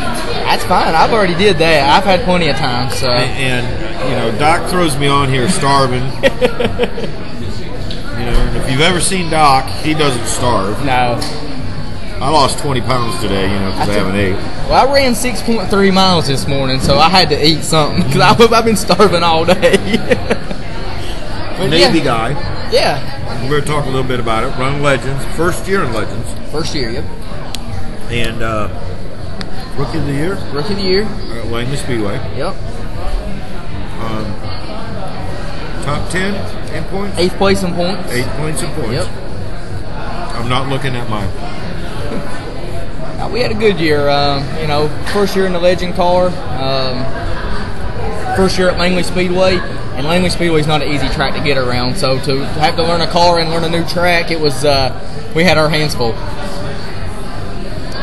Langley Speedway is one of the places that you can get around Langley Speedway. You can go anywhere in the world and run well. Oh, absolutely. We ran our best finish at Langley this year was 8th place, and I went to my home track at Lonesome Pine Raceway, and we got to run 3 races down there in 2 weeks. We missed the setup in the first race, and we finished, I think, 7th, and then we came back the next week and finished, I think we were 6th or 7th in it, and then during the night race, we hit on something and finished 4th. And then they had a good field of cars down there and a good competitive field of cars. And we finished 4th, ran 3rd for a little while. Not very long, a couple laps, I guess. But we ran 4th, and I think we have a chance to go down there this year and maybe even get us a win down there. And, who knows? Lonesome Pine's a very good track. Oh, Lonesome Pine's a great racetrack. It sits, in between 2 beautiful mountains. It's a great facility. It's probably one of the nicest facilities I've ever been to. And, I've not got to race at a whole lot of tracks until this year. I think I went to 4 or 5 different tracks this year. And Lonesome Pine probably has the nicest facility overall of any track I've ever raced at. Really? I'm sorry. I got to get rid of these combos.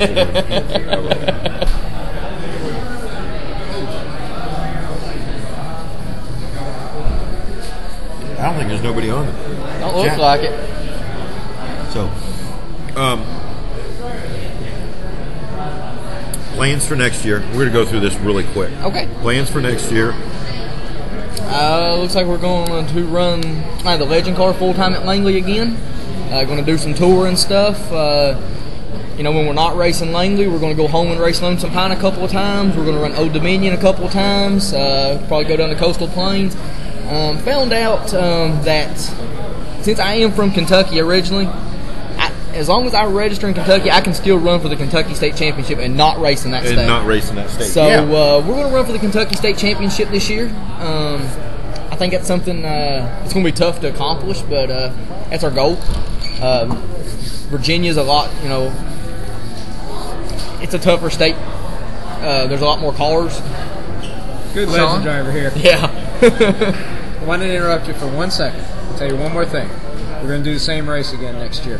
Yeah, and I forgot to ask you that. And Madison we're going to do the Madison 265. It's not going to be for Madison. We're going to pick out another child that we want to help out. And we're going to run. I'm going to run all the races, all the laps, and all the races in one night again. I'm there if you need anything. You're going to need a car. If I need a legend. We may have another car by then. Okay. But we're starting to put it together. We're looking for people that we want to help out. And we're going to run every lap of every race that night again. Hopefully this year I don't. Hopefully I don't spin out this time trying to pass you on the last lap. There you go. Yeah, don't want to do that. No, not really. But I kept trying to munch and talk. I had to put him over there. I didn't mean to interrupt you. That almost cost me Rookie of the Year. Really? But Madison is doing really well. Well, she's okay. They're getting ready to go to D.C. to a new doctor that's going to work on her intestines or something like that. Right. I don't ask too many questions about that. Yeah. She's okay right now. And I don't know if you got to meet her. She is one of the Absolutely did. cheeriest girls. Oh yeah, and just so positive about everything that has happened to her. Right. She's a little rock star. She really is. If anybody's interested in checking that out, go to Facebook to Rockstar 265. Just type in Rockstar 265 and you find bring Facebook you up about page. Madison. Her mother's on there, Monica, all the time. Yep. Talking about it. An incredible journey, and what you did was awesome. Yeah, thank you. It was one of the very best things I've ever done in my life. At one point, we thought we gave up the championship to do it because when I got in the modified, I was a little wore out. But once I got in the modified, and that's what I was worried about. That was such an exciting race too because I passed Thomas with 2 to go. Yeah, you did. Yeah, you ended up stepping back second. up. Yep. Yeah. So, anyways, all right. Didn't want to interrupt you. No, you're but good. I did want to mention. Yeah, you did. See you guys later. You need your new modified jacket on, by the way, too. It's not allowed to wear it. She won't let you wear it? She's probably wearing it, isn't she? Yes. Hit enter or not hit enter? It's open. No, I'm not going to hit enter. No. I was trying to get to that, Matt. You asked me about the plan, so Roger, Okay, we got to interrupt. He's easily interrupted. He's like a You know 3 or that. 4 time track champion. I can't say no to him anyway. So 4 times. He's yeah, going however for 5. many in a row, I think. See, we can't get rid of him. Leave him. Yeah, but you're taller than him. Not by much. Did you hear what we did to him at the banquet? Probably. I don't know if I've seen it or not. You didn't see the milk carton we had sitting up? Oh the stage for him? yeah. I seen that. Yeah, that was pretty good. But plans for next year. Going to run the Legend Car full time again. Got some sponsorship on it, so we're going to go after a Kentucky State Championship, and we may be able to play around. Can't really say too much about it right now, but we may have a limited late model deal to run 2 or 3 limited races back at Lonesome Pine, and maybe even get to go to Bristol and play with it. Now that would be cool on the limited late model. Yeah. That would be cool. That as of right now, talking to the owner, the sponsors, and everything, looks like the first open race that I would have the opportunity where I'm not running the Legend car would be Bristol. So what a heck of a place to make your first late model start at. Well, yeah, but it'd be like going to South Boston in a Legend. Yeah. It's going to be about like that. Yeah, So, I mean, it'd be one of them deals where we'll just learn. Not really get up in the pack and really race hard until we really learn the car, and that's what we did a lot this year with the Legend car. You know, we were in the back a lot, and we got to learn. And then this year we got a little bit better equipment, getting a new motor Friday, matter of fact, and that's going to help us out a lot. Motor we had this year had I think 45 races on it at the end of the year. It just wore out, and so getting a new motor is going to help. So I think we'll be all right. Yeah. A lot to get used to in a Legend car, so they're a whole different animal. Yeah, and I'm coming from a U-car division back at Lonesome Pine. Only good thing for that was back home we got to run our rear-wheel drive cars, so I already knew how to drive a rear-wheel drive race car. That helped out a whole lot, but when you weigh I think 3,400 pounds with 105 horsepower versus 1,100 pounds with 125, 130 horsepower, it's just it makes a big difference. Oh, it's huge. Yeah, it makes a huge difference. Keep coming back, Bobby, and good luck at other tracks. Gobble, gobble, gobble, ha, ha, ha. Yeah, we're gonna run Old Dominion some, Lonesome Pine, Coastal Plains. Went down to East Carolina on Thanksgiving weekend. Unfortunately, we only had 3 cars. It was a good practice session. Got to learn a lot. Got to, the 2 veteran drivers that was there helped me out a lot. Kyle Resco and Brad Hancock. They both helped me a lot. I think we unloaded running 19 O's. We left running 17 5s and was still about 3/4 of a second off from what the fast guys were. But to pick up a second and a half in 2 days, I was really happy with it. Yeah.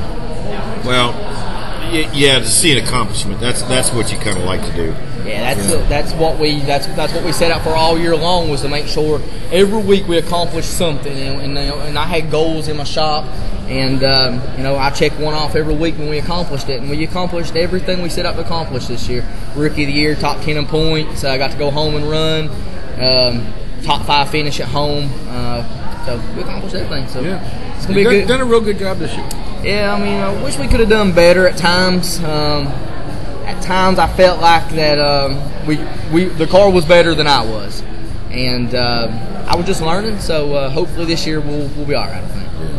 Yeah, you'll be fine. You got them laps in now. You can go out there and say, you might have to step up a little bit. Might have to go up that curve a little bit. Yeah. From starting out at the beginning of the year, but when you've learned so much. And you did a real good job, and you were very respectable out there. You gained a lot of the guys' respect by staying out of the way, and that makes a big difference too, especially in your. Yeah, that's one thing that they were talking about at the awards banquet. How that we earned a lot of respect from the veteran guys, because when they would come by to lap me, I didn't care if I was racing for position. I'd get completely out of the way, because I didn't want to be an outcome of the race or a championship, and we had a tight championship battle too, and we had a tight Rookie of the Year championship going on for almost the whole season until the last couple of races, and then my competition with 2 races to go, I think, Brode motor. Unfortunately, I think we were 4 points behind at that time. Still think we could have won it, but we had some work to do. Unfortunately, we didn't have to race for it the last race of the season. Yeah. But it ain't the way I wanted to win it by no means, but sometimes you got to take them when you can get them. Absolutely. You can only win Rookie of the Year one time, so we'll take it. Exactly. And it feels good to win that Rookie of the Year. It felt great, man. I mean, that was just when I walked across that stage at the awards banquet to receive that, it was just it was awesome. It felt good. How do you think you feel 43 years old and winning a Rookie of the Year? Well, we'll see. We'll see. We may be there one day. I still got a while to go. I think I got about 17 more years before I get there. So. And I know I was the oldest Rookie of the Year this year at Langley Speedway. I know I was. But you might have been the oldest Rookie of the Year anyway. I think so. No, Dick Trickle's got me at 46. Okay, well, he's special though. So yeah, but and I'm sure there's some other ones out there that are older. But I thought that was pretty cool. I think it was kind of funny actually. So. But yeah, we're open to doing some other stuff also. We've looked at maybe doing some stuff, maybe even with you guys in the Pro 6 division if we can find a ride to run 3 or 4 or 5 races, however many we can find. We're up for that. Just whatever. I mean, more laps I can get, the better off I'm going to be. So, maybe we'll get a phone call and get some help and, be able to run some Pro 6 or, I'm willing to run anything. I'm a race car driver. I'll drive anything. Yeah. Any night. I don't care. Yeah. I'm almost half tempted to step down and run a U-car every now and then. Those things look like a blast. So. Well, I ran them from 2002 until 2008 at Lonesome Pine Raceway. Ran 02 and 03 full time. Then I only ran part time after that because of my Navy schedule. But they're a blast. Almost got to drive one when I went home. We practiced on Thursday with the Legend car, was kind of struggling a little bit, so we decided not to do it so we can concentrate on the Legend car. And it paid off. I mean, because to go from both cars in the same night was just going to be, I didn't have enough experience with the Legend car to do that yet. So I think this year we could do some stuff like that. So, maybe we can find us a Pro 6 car to run some. Yeah, I keep hearing that. I'd love to. We've got some more, and I keep telling people these things are so much better than what people think they are. It's a great class. It's a great car. We're all very competitive. Yep. And we're all within about 1/10 of each other on the track. Oh yeah. So you got to be a little bit of a wheelman to get around in one of these and beat them. Yeah. So. Yeah, I'd like to run a few races. Owning the Legend car, I probably couldn't get into an ownership deal, but maybe we can bring some sponsorship money to somebody who's got one. I know there's plenty of them sitting around. I I talked to a guy last year about maybe running one, but just with the Legend deal, it just wasn't feasible for us. So, but this year though, we do have a little bit of money coming in this year. Thank God, finally, and see what happens. We'll see what happens. Sounds good. I'm going to get you out of here. Yeah, I got to go home. Use the restroom. I gotta go I'm going to kick too. Doc over here for a few minutes. Hey. All right, Matt. Appreciate it. Thanks, Bobby. We will see you next year, and have a good one. You're going to take over for a minute because I'm going to the restroom. You're not supposed to get to go to the restaurant. I don't care. Come on, Dan. Matt's been complaining because we've been going over all the time. The longest one we did was about the 10:20. That was with Carl Long. Second longest was Kyle Petty at about 9:30. You're up. Hey, you're up, man. Thank you. You're Just so I don't lose it. Oh, gosh. How are you? Good. We got Dan Brode with us live. We've had him on the show so many times, calling in and talking. So now we finally get to have him in here and cranked up. Made the trip up here to Hampton, Virginia. We did. Can everybody hear us clear enough? Yeah. Can we hear? Is anybody in the room? Can anybody type something so we know everybody's listening? No. Actually, most of the people, they go off when they just watch and not much attention. Gotcha. Yeah, Hello. Is the camera on? Yes. Oh, okay. I'm screwed. Okay. We'll get over it, though. See, the nice part is you can't see that the camera's on. No, I can't, but on your Facebook there it says Jerry Davis is single 32 minutes ago. I want to give shout out to Jerry Davis. I feel bad for you, buddy. Sorry. maybe it's a good thing. Maybe. You never know. So anyway, I know you had a nice long drive up here. I did. Now, Carolina, of course, being down there in the southern section below us. Right. Here's a weird question for you. How's the foliage look on the drive up? Well, Or was it going by so fast? being that I was driving, I couldn't really pay attention to my surroundings. Oh, goodness.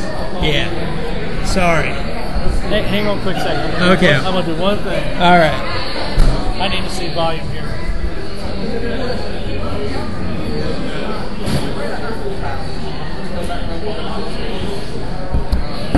I see us. Now you can see it. I see us. Oh. Yeah, I was trying to see how loud it was. But anywho, I mean, when I have to do a long drive from place to place, going down your area or down to Hickory, or, Right. Yes. you got to watch and see what's going by. Well, You know, can't keep watching for the guy with the little blue lights on the top all the time. that's what I was looking for. I was doing He's in 15 over. Kmart. He's in Kmart. Well, I got a ticket last week for 20 over in New Bern, North Carolina. So that's near here, I think. Off the Neuse River. Are you guys near the Neuse River? No, you're done. When you went to the Outer Banks? Right. You went to the lower Outer Banks. Oh, okay. Anyway, 20 over. It's my third ticket of 2010. Going for my fourth. So we'll see what happens. How many points is that going to kick? You better get an attorney on this one. I get an attorney every time. All have been dismissed for a fee. So currently, You need to know my attorney. He does it for no fee. I'd like to know your attorney. I would like to meet that man.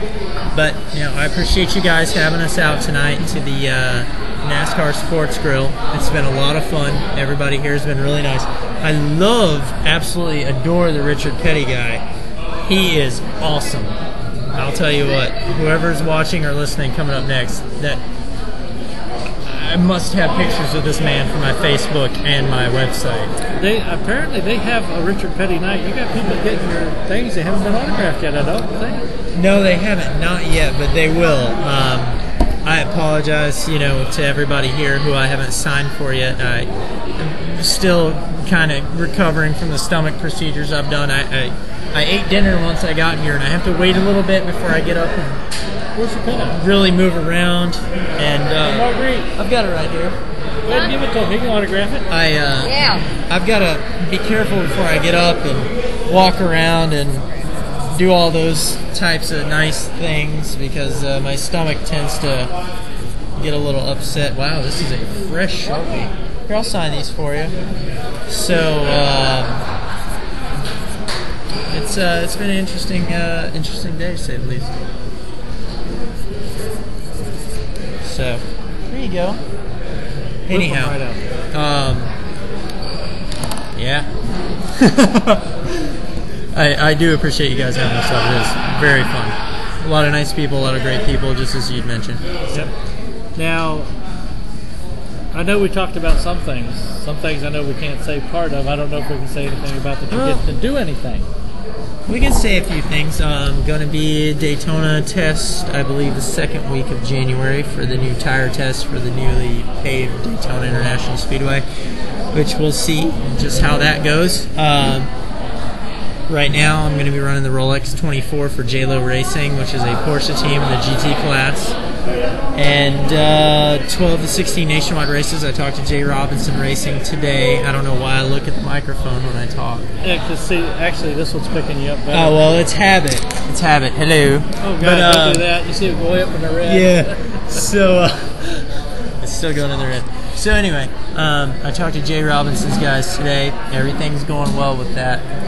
And everything's going smooth. We're looking forward to a good start in spring of next year. I doubt it's going to be Daytona. I'd like to be, but with the way their end is lining up and my end is lining up, I don't think that's going to be a possibility.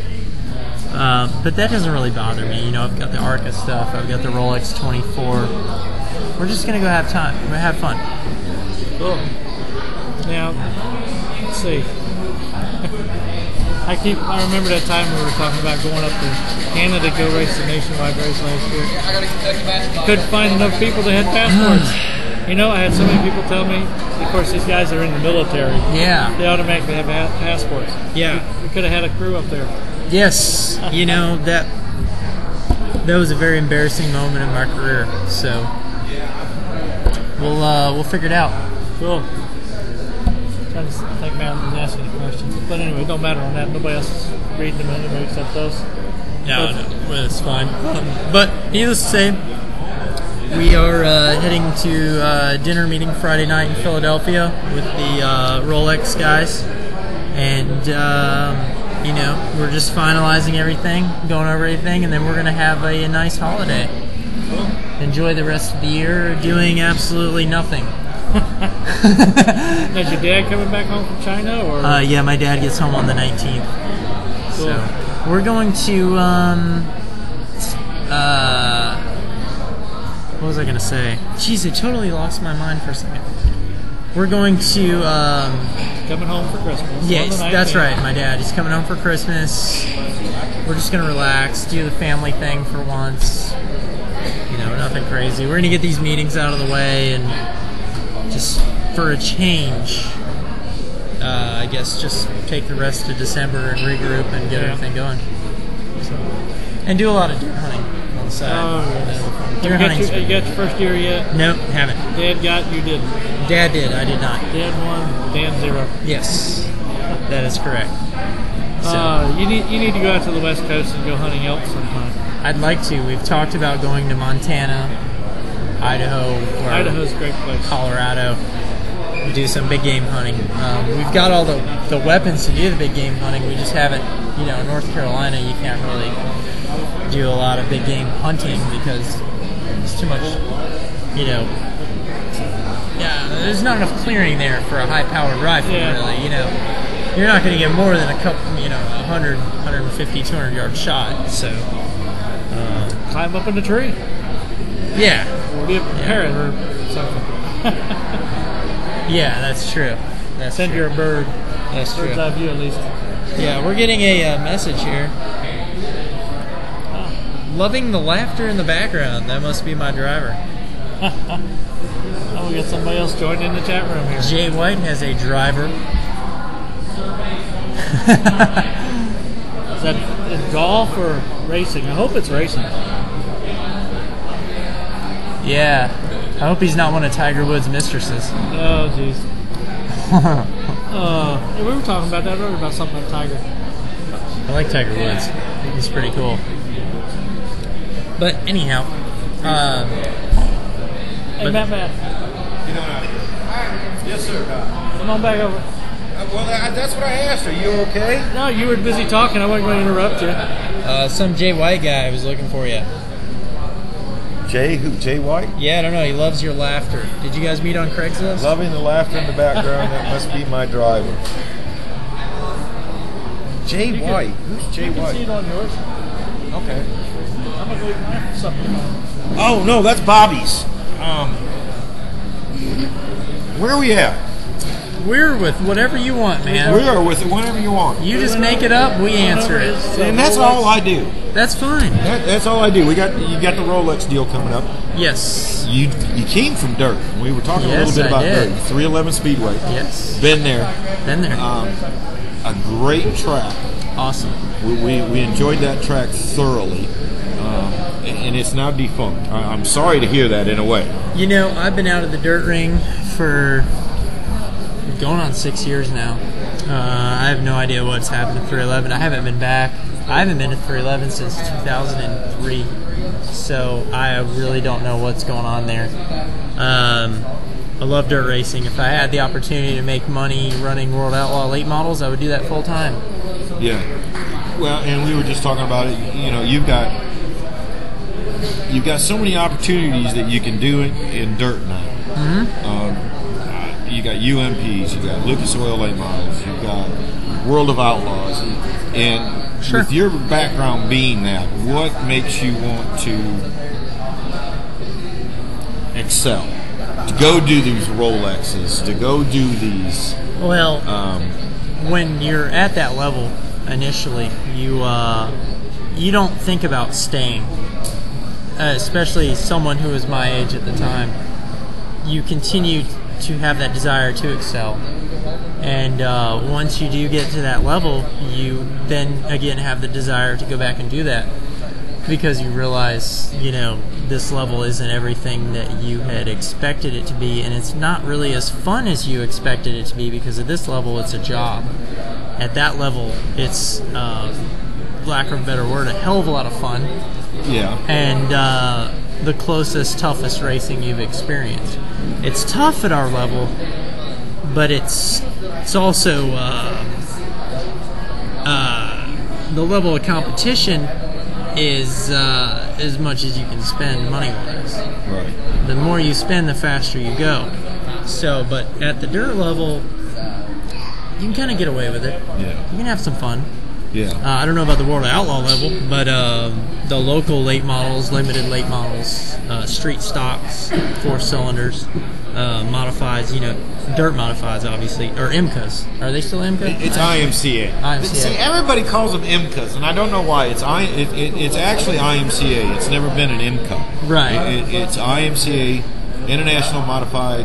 And don't ask me, I can't remember what. Let's just say Champions. Champions Association. Yeah, something like that. But it's IMCA. Yes. But yeah, you see a lot of guys that came from dirt. Your Casey Kanes, your Tony Stewarts, even Jeff Gordon. Right.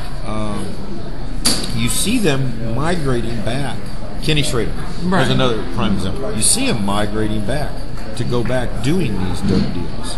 Right. Casey Kane's got a team, Clint Boyer, all these guys got the dirt teams. Right. And I guess what I was trying to get at, you can make a damn good living in that, but you still want to excel up, you still want to go do that cup ride, you still want to go do that nationwide. Sure, you always have the desire to excel, and that's embedded in our brains from birth. Yeah. Everybody wants to have the big paying job. Everybody wants to be the corporate CEO. Not everybody gets to be. There's only a select few of us that get granted NASCAR licenses and get to go to that next level. I'm not a big name in it, but I'm very fortunate to have the opportunity, and I'm very thankful. I don't forget where I came from. Dirt racing is my number one passion. It always will be. Yeah. And one day I would like to have a dirt late model team and just do that strictly. Yeah. Just get out of this whole mess, have a good time, love what I do again. Yeah. And that's something you can still make a good living at doing. Sure. And going out and racing 60, 70, 80 nights a week. That'd be great. And make a living at it. Just like you said, and still have fun doing it. Oh, man. I tell you, there's nothing would be better than being able to race, like you said, 60, 70 races a year, multiple times a week, 3-4 races a week on dirt anywhere in the U.S., and that would be the ultimate. But we're not all blessed with that luxury. We have to deal the hand we're dealt. Exactly. In terms of life, and right now my hand is the 24 and some nationwide races. Potentially some truck stuff. Trucks are fun. I don't know the future of the truck series right now. I don't know where it's headed. There's too much in limbo right now in terms of exposure. You pay the same for a high-end trucker deal that you would a nationwide deal. Right. It's kind of like, why in there? There's a question mark. Yet, even an ARCA deal. So, between ARCA and truck and nationwide, there's a big leap there, but there's a common ground there. Why would you spend the same money in truck that you could jump straight from ARCA to a nationwide half mile or a mile and spend the same money you would in truck and run good? Right. Spend the $100,000, $200,000 you would at Gibbs or at Kyle Busch Motorsports in a truck. Why not just take it to a KHI and run the nationwide car in a half mile? I don't know. The trucks are in limbo right now. Everybody's going to need ARCA for a while to get where they're going to go until the East Series, or what do they call it now? Camping World East? K&N Pro. All right. Until the K&N Pro Series runs Talladega, runs Daytona, runs Chicago, runs Kentucky. Until they go past Dover, everybody's going to need ARCA to get that leap up to the next level. Right. But I see the K&N series potentially doing that one day, and whenever the K&N series does do that, there goes ARCA. Well, yeah, but ARCA's been such a mainstay, and the thing that ARCA has been provided for the fans and for the drivers is they have an array of tracks that they go to that you would not normally go to. They still go to the Milwaukee Mile. That's awesome. They go to DeQuinn. They go to Springfield, which is 2 mile dirt tracks. Yep. You know, so I don't see. I understand what you're saying, and it makes sense, but I don't really see ARCA going anywhere because it's been around. I hope not.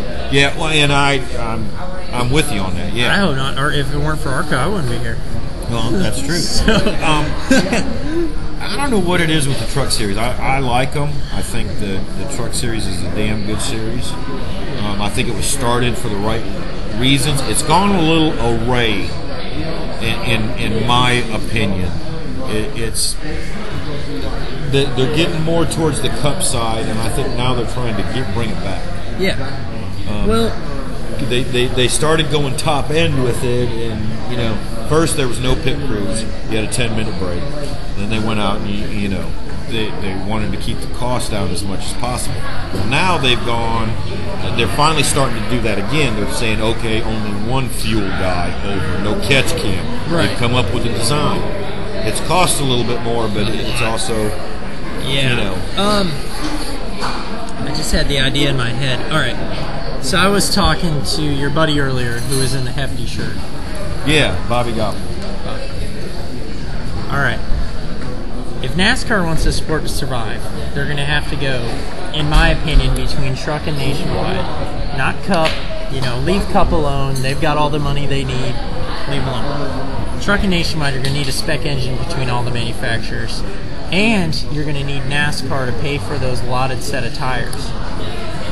Other than that, I don't. Between starting parks and trucks running or cars running every week, I don't think you're going to see a lot of. I don't think you're going to see a strong future in car count. and that's what worries you me. will. I agree with you. Nationwide you will, but truck. Somebody needs to be paying for some of this if they want to keep the show alive. Well, they keep decreasing the purses, and this is what I see in the nationwide. And it's really killing these lower divisions, or these people. It's killing like you and the Justin Argyles and the true nationwide drivers. Sure. The Kevin Harvicks and the Clint Boyers and whoever comes in and runs nationwide. Right. They're not worried about that. Right. They get paid no matter what. Yep. And that's what's when a guy like Harvick can come in and win a race. He's taken away from that division. Sure. Yeah. Big time. It's like Kyle Busch coming in and winning all the truck races. It takes away because he doesn't care. He's going to spend whatever money he can on that division to win that race. Oh, and he does. And he does. Right. And to me, that's what's hurting the division. Sure. I agree totally. I just wish we could get a spec engine deal in for, even if they're not going to pay for tires, let's get a spec engine deal for both nationwide and truck and see what happens cost-wise. The new COT nationwide is very expensive. It's costing a lot of money, and the guys at J. Robinson are telling me, it's going to be really expensive next year to race this car. I mean, we're prepared, but the maintenance on the car, upkeep, repairing a dented fender or a quarter panel or a side skirt. Not the side skirt, but the door area. I hate to say door because they don't have doors, but the door area, door panels. It's becoming very expensive on the COT car, especially the noses. Nose fenders, the nose area. You crunch that in. So cutting the purses was a terrible idea. They have these engines that are, I don't even want to know what Gibbs and RCR or ECR or whatever it is spends on these motors. It's ungodly amounts of money, and it's killing the series. Well, I've always said cut the races down. Pay the same, but cut the races down. Yeah. It would be more exciting sometimes to see a 50-lap race than it would be to see a 250-lap. Believe me, I agree. You know exactly what I'm saying. Yep. It would make them guys run balls out for 50 laps. Yep. And make it 2 50-lap segments. Sure. I mean, strategize a little bit. Exactly. I mean, throw strategy in there now. Don't throw $100,000 race engines. Don't throw wind tunnel time, engineers. Yep. You know, when it comes to these COTs, they need to have. I think they ought to throw wind tunnel out of the picture. Yeah. Get rid of it. Yeah. Have a restriction on wind tunneling. Have only so many wind tunnels in the world. I mean, we do only have so many, so have a restriction on them. Have somebody in there you hire, send out there. NASCAR's got the money, but I love and respect NASCAR. Cha-ching! Don't get me wrong. You know, we can't really talk down about it. So NASCAR is number one. Obviously, they make all the right decisions. I'm sure the COT is going to pay off eventually. You know, I'm sounding like Jeff Burton now, trying to make everything sound legit. But it's not going to pay off for guys like me. Sure, it's going to pay off for guys like them. I got to back to one of my friends, and I'm hoping you guys are like doing a radio broadcast or something. We're doing TV, internet broadcast. Oh, Ron Jeremy's coming on next, man. Because it was either that or you guys were gay lovers, and I did not want to hear the gay lover routine. No, we're doing a TV, internet. No, but you take some autograph cards to a friend there. There you go. That's me. Thank God. Because otherwise, you guys were really in a bad place. Nope, we're doing a TV. No, go ahead. internet Take deal. those over. NASCAR Nationwide. Thank God. You saved me. Well, take it over there. Have fun, mate. I'm glad I won that bet. No. You won the bet. So am I. That guy is drunk. Anyway. Well, that was really strange. I've had some weird things said to me You're sitting before. here with lights on, and you're sitting here with a camera in front of you. Yeah, we're just having gay stuff going on. You're right in the middle of a NASCAR Sports Grille, mind Sports Grille, you. yeah. You know. That's funny. Anyway, they fly rebel flags around here. They don't stand for that. You know? Exactly. I'm just kidding. But anyway, when it comes to NASCAR's decision, I think they always make the right decisions, but they always don't have the little guys in mind. Sometimes, yeah. I think they like treating the little guys behind the scenes. From a lot of stories that I've heard. Oh yeah, I love NASCAR. Don't get me wrong. A lot of the officials in Nationwide and Truck are very close friends of mine. At the racetrack, not off. We're not allowed to really, as far as I know, be friends with them. Right. Off at the racetrack, wonderful individuals. Very caring, big-hearted. They love talking to us. Even the little guys, they treat us just the same. Yeah. I appreciate that on NASCAR. So, when it comes to that aspect, thumbs up to them. When it comes to the COT stuff, thumbs down. Too much money. Yeah, and that's hurt a lot of different teams. But money's a big thing in NASCAR, even in the short tracks and in the lower divisions. So, sure. What are they going to do? Wait and see. Yes, sir. So. Yes, sir. Well, I hate to cut you short, but as I talked about last week, you were on the show. I have that stomach procedure done. And I was going to ask you about that. How is that going? I've gained a little bit of weight back. I lost 15 pounds in 6 weeks. I do struggle with eating. Still, I feel very nauseous afterwards. I know you saw me with a few Jack and Cokes earlier, but every once in a while you must indulge. It's been a long time since I've had a drink. So, but I'm doing okay. I struggle with it. The reason I sat over there in the corner for about an hour and a half was because I like to eat and give my stomach time. I don't want to rush things. I eat very small amounts, but many times a day. So they don't know what's wrong. It's obviously not cancer. For A, they tested my blood work. All my blood counts are perfect. Yeah. B, I had an endoscopy done with a stomach biopsy. Yeah. That's what hurt me ultimately. But I'm fine. No, all the skin results came back normal. So it's got to be stress or just an issue with acid reflux that my body's not dealing with very well. So, but we're getting there. We're working on it. So it is what it is. I've got to deal with it. Well, that Sir, means you always must a have to go pleasure. see. Nice meeting you. I am And we'll very. get to talk a little by bit the way, after I'm meeting Roger for a late breakfast. Are you available in the morning? this. We might be able to do that. I've got a lunch at noon that I can do, but we can do that. So We'll work something out. you got it. Very nice to meet you. Thank Nice meeting you very much for Take having care. me on. No problem. You guys are Anytime, awesome. Dan. All right, Mike, Joe, come here. Running a little over tonight. Come on. We're What is running it, way 9 over. o'clock? Man, it's like 9. Get in here. Let's It's tell like 9 stories. o'clock here. I got two of my good buddies here. I got to get my coat on. Mike's got a story he's going to tell on Joe, and I want to get in on this one. Oh man, he's only gonna tell a story because I was making fun of the fact that he's blind. He's always been blind. Didn't you know that? He's I'm been just blind teasing for you, 20 Mike. years. I'm just teasing you. Oh, I'm vibrating. Hold on. Oh, no, we don't want to go there. We just got accused of being a gay show, so we got to watch it. Okay. Now, how funny would that be? My wife was admiring the guy that was on here before. Okay. Cool. Is she on there? Where's, She's watching us yeah, now? she's watching. Tell her she's got to sign into the chat. No, she doesn't know how to do all that. It's She easy. doesn't know how to do that. Where's Are you the computer? No, You got to get your dad over. absolutely not. You want where's, Dad? Where's Yeah. the senior at? Where is my old man? Senior. Went to the Brett John. Okay, He we'll went get to him the- in a minute. We'll get him on the way out. He went to the John. CMG does do all of the work on my channel. Thank you very much. Okay, now what's the story? Come on. They were great. I don't have a story. Oh, you're full of it. I don't have a story. You said you wanted to get back on here. Tell a story about Joe. I don't have a story about Joe. Joe's got plenty of stories about Joe. You can bet on that. What, me or him? Both. Because I got all kinds of stories over there a while ago. Some about yeah. Matt Mullins talks too much and some other stuff. I don't know. I always do that. You've known that for years. It was This weird. comes as a surprise to you? No, not a surprise at all. I don't see the man in 5 years, and we get together and sit down and talk for 3.5 hours, so he's just as bad as I am. Oh, is this thing on? Yeah.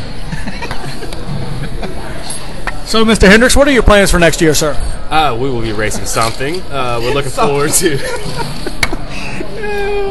We already went over this earlier. Oh, okay. We covered all that. I missed that interview. I'm sorry. I wasn't He's watching. very good. I enjoy interviewing him. You're great, too. Even Well, on the phone, you're I great. still want my segment. Nothing but the truth. What does Shawn Balluzzo have to say? He Kinda was curious very about- political about the Was whole he? situation. Oh, okay. He was very political. I'm sorry I about missed it. I'll watch. You need to archive this one here. It'll be on there. Okay, when you It's archive this, archived. I'll watch what Shawn had to say, and then maybe I'll call in after I watch it. I like Shawn. I'm just kidding. Shawn's a good guy. He is. By the way, Al Pearce is coming back next Wednesday at the office. Did Shawn get a wheeling ride, or did he get a wheeling car, or what's trying his to buy a plan? car. I saw on his Facebook where he's going down and talk to Jason Myers about one. Yeah, he's trying to buy a car. Well, that's cool. Get So- rid of his late model. It's up for sale. Yeah, and then now they've got two modifieds. They had the old 57 Right. that they're putting back together, and then he's going to have the 48. Hey, the old man's back at the table. Pops, come here. We need some story time. Come with on, Senior. we got Come some here. story time. Come on. Y'all ain't nothing like the Tuttles, are you? Oh, here he comes. We got him coming. I'm never going to hear these. That's all right. Take your time, Joe. We got all night. I'm vibrating again. I know a story about you in Martinsville. Come here, old man. Have a You seat. got to tell that story. Have a seat. About when you went to Martinsville, Have you a and seat. Donnie Harris and 2 or 3 others, and your dad showed up. You gotta sit down though. You And man you an had hour to cover in the there. car Let me up. pull a seat out for you. There you go. Sit down. Can't nobody see you. Stand up. Sit down or something. There. There you Well, I ain't go. gonna be no damn See tall. there? All I see, that I'm joking no on me taller. at the table. It lifts you up a little bit when you stand. All that joking on me on the table a while ago. I told you I'm gonna get the last laugh because we on the air now.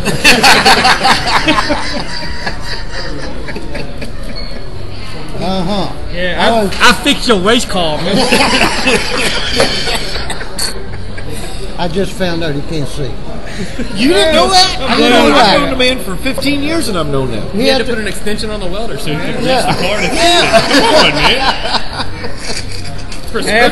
Prescription helmet, right? no wonder all his holes are off. Half blind, stupid, and everything else. But love I you. told him I'm gonna make a turn right next time he comes from the shop. I'm gonna put it on crooked. Mike's the only one I know that can take a modified to Richmond and you can't put it in the trailer after you're done. Sold parts of it at the racetrack when I was done. He hit so hard, I swear to God, the car was going this way, the front clip was going this way, the back clip was going that way. The center section was straight. Which way was the helmet pointing? Probably this way. See, y'all getting a little personal. Getting a little personal. See, his helmet was facing back. Now, he had some help. With the Richmond, you had some help. You have a lot of help. And guess who was the one that hit me at Langley that night? Albert Falk. The last car on the racetrack in a field of 33 cars. At the whole field missed me except for him. Oh, that night. That night in the lake. Oh, yeah. Yep. Because what's his name turned you? Buck Gotzi. Buck Gotzi turned you. No. Oh, yeah, dumped him Oh, hard. no. He turned never hit anybody in his life. Shit. He hit everything but the pace car that night, I think. First lap starting ninth. First lap. First lap starting ninth. And he was 11th. Turned me. How you turn it from 11 to 9? Running the back on me. You know all about that, don't you? You Yeah, ain't never well, wrecked nobody, have you? Only one. Now, wait a second. There's a picture on Langley Speedway's Facebook of Joe Hendricks' car stuck under the guardrail. Oh, yeah? I've been over the I guardrail. haven't seen that one. Really? I thought you might have been over the guardrail. I've been over the Look guardrail. at that. Between 1 and 2. I went down the Chevy pit. 2, wasn't it? And Runt Harris is in the picture. No, I wasn't run. Pee Wee. Oh, It was Pee Wee in it? Pee Wee in it? Yeah. I blew a motor and hit Joe Falk and just picked the car up and completely over the wall in the pit, backwards. is that when the telephone pole came up to the car? Yeah. Yeah. Yeah. Yeah, and I think that's in there about the telephone pole. It made the 77, 76, 77. Well, that one didn't hurt. That one didn't hurt? No, but when I flipped it from the fourth turn to the between first and second, that one hurt. Really? Was that a late model? Speak up there, Modified. Grandpa. Oh, modified. Yeah. We got him good. It's going Hey, good. all right. Speak up. I went end over end 4 times and rolled it 6. You had to pull the dirt out from under your watch, didn't you? Yeah. My hand kept falling out the window. That was when it was still dirt road, wasn't it? They had That race was cars Dude back Range. then? Yeah. Everybody raced with Wheels, it. though, you know, they Everybody chipped in the raced with camber it dead for but me. I was in diapers. Hey, because my old man was telling me about you and Donnie Harris and all y'all used to race together way back when, and I think that's actually how we all got to know each other. My dad knew you from back then racing. Yeah. I think that's how we all got together anyway. It was Ron Harris, Eddie Pearce, Ted Hatfield, Gene Lovelace, Jimmy Torrey, Bush Torrey. There's another Torrey. All the Torreys were there. There were a bunch of Torreys. And I wasn't even around. Ralph Rhodes. Let's see, who else was it? My God, we had all the old. Roy Hendricks, like you said, Ted Roy Hatfield. Hendricks. Ray Hendricks. Ray. Yeah, Roy wasn't born. Roy then. was. Roy ain't old enough. He wasn't born Ray. when that was running. Yeah. Yeah. Who else? It was all the old timers. Al Grennan. Al was running with Yeah, him all it was back Al Brennan. I said Eddie Pearce, didn't I? then. Yeah, he said. Yeah, Eddie it's Price. cigar. Yeah, it's kind of hard to miss him. Yeah. Donnie used to tell a story about. It was a brand new late model, and y'all went to Martinsville. Went to Mullinsville, qualified 16th. Daddy didn't go along, if I remember correctly. No, Linda and I carried, my wife and I carried it by ourselves. Yep. We qualified the car, and I had little problems in practice and such as that. So we took the car and You put didn't get hit it. in the head with a piece of tungsten or anything, did you? No, Okay. no. Hold on. I'd say I was that's saying, not that the big a problem then, huh? And so we decided we weren't going to practice Saturday. One of the few times I ended up running the qualifying race. So we put it on the trailer and we covered it up. An old man got there that morning. He said, "How'd y'all do?" I said, "Great. Qualified 16th out of about 200. He said, "Oh, yeah," he's all proud. He said, "The Scarlet car? Not bad." He went and raised to come up in the front end and looked. He said, "Got the front fender, huh?" "Yeah, I got that a little bit." He went to the back and he picked the rear quarter panel up on the left side. He picked the cover up and he said, "Got the quarter panel?" I said, "Just a little bit." He went to the left side and pulled it up. He said, "My God, look at the quarter panel over here." I said, "Yeah." He said, "My God, you're not going to have enough to race when they start." Donnie Harris said they bent everything up except the damn roof on that car that day. They did. We brought him back, and Donnie cut the body off, put a new body on it. I looked at one time, I had Donnie Harris's cousin jumping up and down on the hood, because when I went in for a pit stop, they forgot to put the hood in. The good old days. These are the stories I grew up with. Yeah. Well, I get them too. I ran 30-some races at Saluda with 2 cars and didn't spend but $10,000. Yep. I spent $10,000 in 6 months now. I carried that guy from turn 4 all the way through the entrance to the track. Well, have you been there when the lights are going out? What, Langley? Yeah. We ran with camel lights when I ran. They still had the headlights on. We had to run day races. They didn't have lights then. Well, that might be true too. Dude Ranch, I don't think they ever had lights. Yeah, they finally have. Yeah. They did? Yeah. Henry broke down and bought enough money. Oh, did he? He waited for Hampton, then he got some used street lights and stuck over there. I bet he did too. Well, we're over there at the table trying to strike a deal. I'm trying to get him to buy my modifier so he'd have something to move up to next year. Wait a minute, I didn't hear buy. I didn't hear buy either. I thought he said, I got the car, you got the motor and the transmission. Oh, that's different than buying. That'll work. That's sharing. Well, we can share. This would be a good kit to put in. Hey, we can share. I don't have a problem with that. I'm serious. I've always said you'd be. I would. I know. I wouldn't have a problem with it at all, really. To be honest with you. Hey, we could go for a rookie of the year at Southside, at Langley, South Boston. He won all those tracks. Yeah. Oh, JW said Lenny Pond. You forgot Lenny Pond. Oh, I remember Lenny Pond. There you go. He says you have no idea what you're talking about. I think no, he says you are blind. Y'all have no idea. He's talking about you. Have no idea what you're letting loose. Loving it, Lenny Pond. Yeah. Lenny, did you run with Lenny? Yeah. Yeah, we did. How about did you get along with Lenny? I see that one coming. Did you wreck Lenny? Is the better question. Lenny and I had some rough times. Who didn't you wreck? I heard you were scrapping. I don't know who I did. Honest to God, I don't know who I did. You know, that's one thing I heard, and that's what people have a hard problem figuring out that he's actually your son because y'all are totally different on the racetrack. You used to scrappy and rough and beat and bang, and he's just calm and cool. And I'm proud of not. Wait a second. I'm proud of not using. Yeah, but I mean, I'm proud of not using. Well, yeah, it's a different. I'm very proud that I can pass the Langley Speedway without losing the bump. It's a different style. It's a different style. It's a different time, but. And I've been told by a couple of people, he was known as a scrapper. He was real aggressive, real scrappy type guy. I'm going to tell you a story about which is not a bad thing. I really like that. Yeah. When he got into a go-kart, he hit a man so hard on the go-kart when he was racing it that he broke the frame in half. This is I don't like to mention that. So, the guy, for me to not be a rough driver, it was very hard growing up. Somebody hit me so hard they broke my chest in half. Bring to the shop, I'll weld it for you. I don't want to hear no more complaint about how many bumpers he goes through in a year. He started making we can't have that. Yeah. Can't have that. Well, you must get that honest. Honest to God, I wished I had his talent when I was driving. You know, somebody asked that about me because my dad was a driver too, and I'm going to ask this to each one of you. Do you think you're better than what your father is? And do you think he is better That's a good than question. what you are? That's a good question. I'll take the first part of this. We're racing at different times. I mean, he's from back in the day when they take a Nova and make it a race car. Yeah. Where I'm Get a sitting car here, on a Tuesday and race it on a Saturday. Yeah, and I'm racing a car that's actually designed as a spec racing class. I mean, cars are completely different. Back then, they just assumed wreck you and look at you. Where now it's frowned upon. Well, but back then too, you had to be a wheelman. I've raced my dad's go-kart. Well, I know you whipped his ass in a go-kart. But what I'm saying is, it's two different times.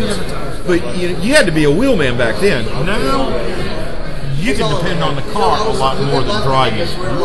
You understand what I'm saying? I ran 5 nights a week. Yeah. I ran 5 nights, sometimes 6 nights. Right. Be honest, in that time, I didn't know a whole lot about casket camber, straightening the car. I mean, if it was in one piece, it rolled. and it would get me around the track, and you turn left, I drove it. Right. And sometimes we went to races, and I wondered whether wheels would fall off of it or whether this. That was one. The second thing, I had to do it all. I drove it, I kept it going, I could set it up, and that type of thing. That makes a difference. And in my time, I come up with Sonny Hutchins, Ron Harris, Tommy Ellis, Lenny Pond, Lenny Pond, and that bunch. And we were really, if you weren't happy with what he did, you put him out. Right. There was no such thing as a black flag back then. No, I didn't even know they had. I don't have a problem with that. Right. And I mean, afterwards, everybody got to fight, and then everybody was friends afterwards. Most of the time. Lenny and I worked for a while there, but we are not. But I've heard that story a lot too. But in his time now, we have so much money in the car. We're so precise how we set it up. It takes a smooth driver and somebody that does not use the bumper to it. You got to have that perfectly straight rear end housing. Thank you, CMG. From a welder that can't see. He can't read his guest check. You ought to see his welding helmet. It's got the Coke bottle glass piece on the front, so he can see it. Yeah, he told me I need to get special glasses for my welding helmet. No, Mike does a great job for us. Oh, he does. He did a great job. Really does. We couldn't have had the year we had with Mike Smith, Mike Gwaltney, Mike Patrick. Yep. And Sunday mornings, 9 o'clock, meet me at the shop, please. I wrecked the car last night. And Larry McBride. We did that a couple With those 4 people, we wouldn't have had the year we had, and every one of them went overboard to help us. Yeah. You got a good McBride and Mike Smith and Mike. They're there for you all the time. Mike's been there for me all the time. You can't ask for much better people. We called him Friday, Saturday night to wreck the car. Sunday, 10 o'clock, he had the car. I picked it up Sunday night, carried it back home. Can't ask for that. And it's the same thing with Larry McBride. Hey, I got an engine problem. Bring it up here. As long as it's not between 12 and 1, I'll work on it. That's lunchtime. That's lunchtime. He will shut down at lunchtime. And Mike Patrick's the same way. Mike Smith. You can't beat the people. And that's been a lot of his success with anybody. Good relationship. Good relationship. Good people to have around you. Good friends. Yep. I've known Mike for many a moons. I met him at Langley Speedway, actually. No, I take that back. I met you at Saluda. You had the pink modifier. You had a pink car. I can see it. It was perfect. It was a pink car. It was a pink car. I can see pink. I've never had a pink. Well, I can't say never because I had hot pink on the bottom of my light bulbs. It was pink. Purple. It was pink. We were doing that back in the day. Purple. But we were using. It was a pinker. And I had the prettiest. I had the prettiest pink purse to match. He took that damn modified up there and whipped all them late models. I did that. If we get Fall Classic. you can paint it in? No. Chevron blue and white. That's all I got. He's Chevron blue. Chevron blue body going on there right now. Black frame Chevron blue body. You can live with blue, can't you? Oh, hell yeah. But I can't put number 30. I'm sorry, yeah. I can't put 30 on. Why not? I can't do that. No. Can't. That's old school. You know what? Here's a good question for you. I know where you got your number. 30's always been your number. How did you come up with it? And I'm going to ask you the exact same thing. In business, we used to give body shops 30% discount plus 10. 30-10. You know what? You were welcome. So my first race car was a hobby car. I carried it out there, and I had 30-10 on it. And the man says, pick one or the other. And that's how in other words, in 1910, when he was racing, he decided to go with number 30. The scores couldn't go above 2 digits. They didn't know how to build They ran out of fingers. How'd you get yours? No, they're abacus. It's slid different. Good question. Do we need to call your dad on this one? No, actually, I started with number 7. And 7 was my number for a long time. And when I left Saluda and went to Langley, Barry Strathman had number 7. Right.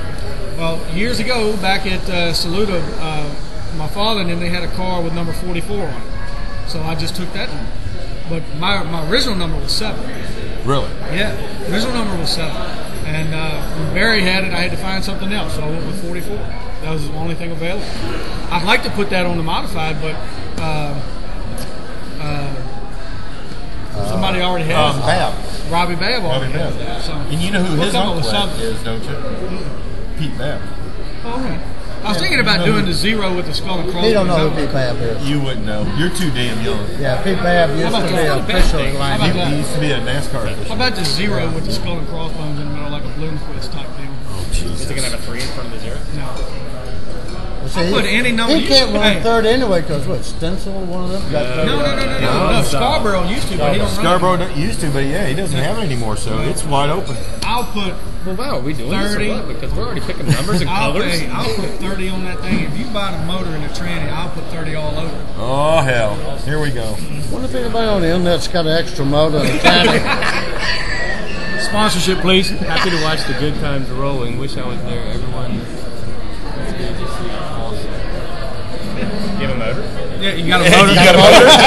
You guys are looking for a motor now. You know, hey, we started something here. We can start a fun too. What else we need? What else we need? Clutch, Transmission. transmission. I got transmission. Just need a clutch push plate. I'm gonna throw it out there, man. Come on, I gotta use anything we got. I Work it, man. Work I really hope it gets to hit the racetrack somewhere around here. I hope so. Be a good Langley car. I know what you're putting in it, so I would love to see. It's a new design. It's a little bit of this, a little bit of that, a little bit different on the third link, a little bit different in the back. I'm kind of curious to see what it's going to do. I'm real excited about it. I hope it does get on the racetrack. If it doesn't, if it sells, great. But I'd like to see it run. I really would. That's where you need a new driver and a new race car with new design. That would show really. Oh, yeah. Really good. Well, I got plenty of drivers. There's plenty of people that want to drive it, but nobody wants to do anything else. So. Yeah, that's always. How many brand new cars to be testing the walls out with? Everyone owns.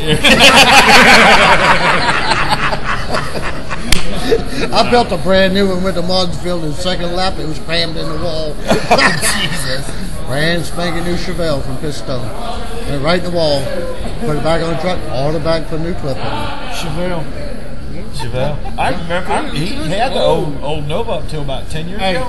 No joke. Yeah. My Nova's still running. Yeah, it's down in Hickory, isn't it? Yeah. Yeah. Which one had the vinyl top? That was the 70 Chevelle. I tell you what, my dad, he built the first. I don't know if you know this or not. He built the first hobby stock car to ever run with a Salute. Did you know that? Seriously, it was a '56 Chevy, just like a Bel Air type deal. '56. Bought it Tuesday, raced it on Saturday. Did you know I raced the first race in Florida? You telling your age now, Joe? I was in a modified, seriously, sitting on the pole, and looked next to me, and there was a midget. Not a person, a car. Well, he could have been a midget too. I don't know. But honest to God, I could not see him out of the door. I looked over the door and I couldn't see him. I had to sit up and look at the door. A midget race car or a midget driver? No, a midget race car. Mm-hmm. And you were in a damn modified.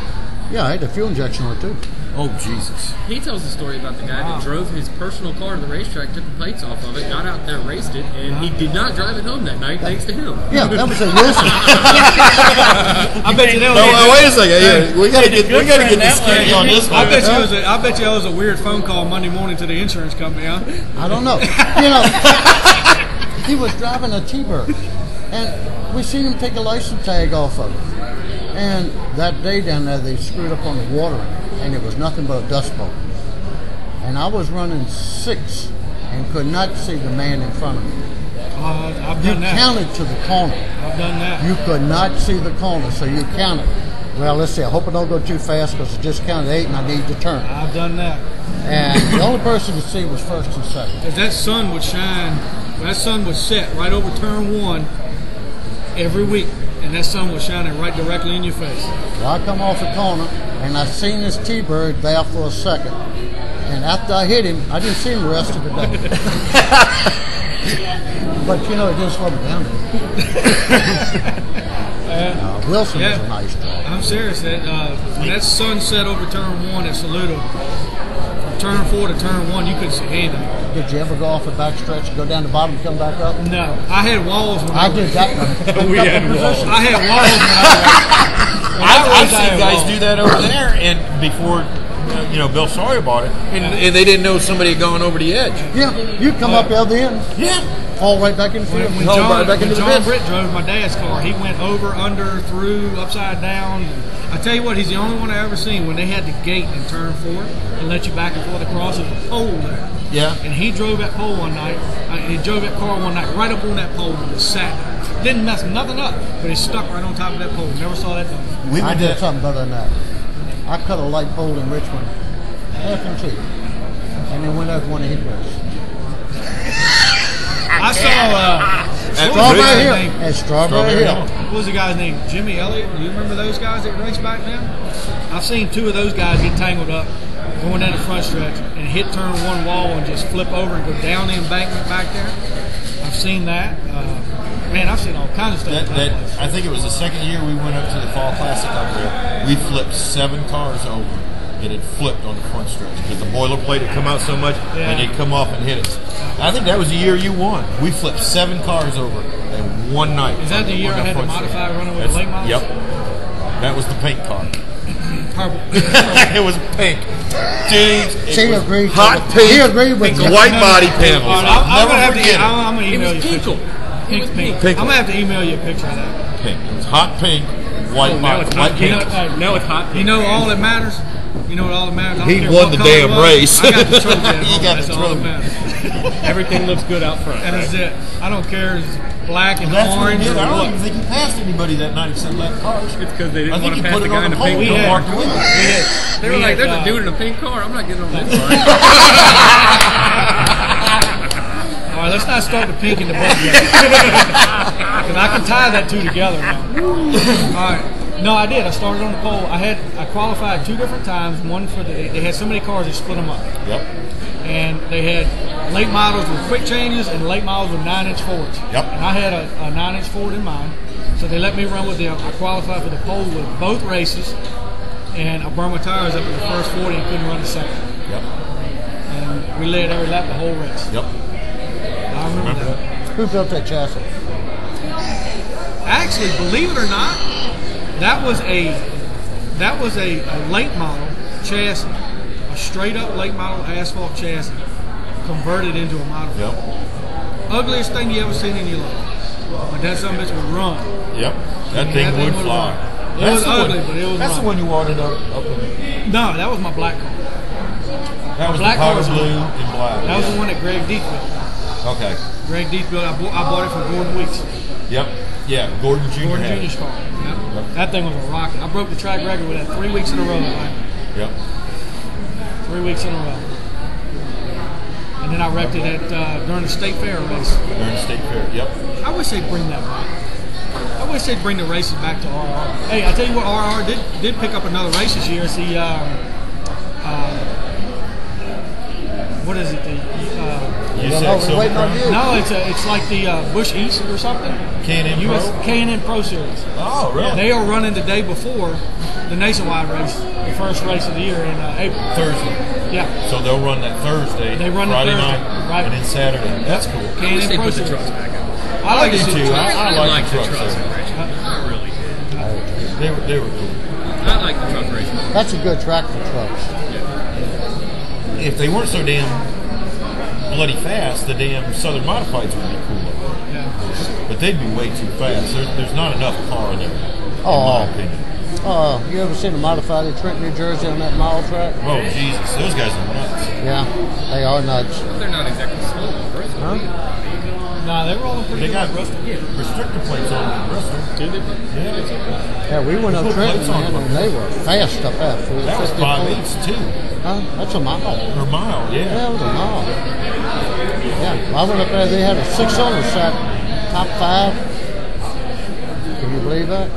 He had qualified to 429s, 427s. Are you running out of tape yet? Digital, buddy. Huh?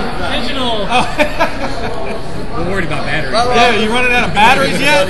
Dan, we'll see you later. Nice meeting you. I'll try to catch you for breakfast in the morning. Nice meeting you, man. Brunch probably around 11:30. Okay. Nothing early. Okay. There you go. I'll see what I can do. I know I got an appointment at noon. We'll see you later. Some of us have to work.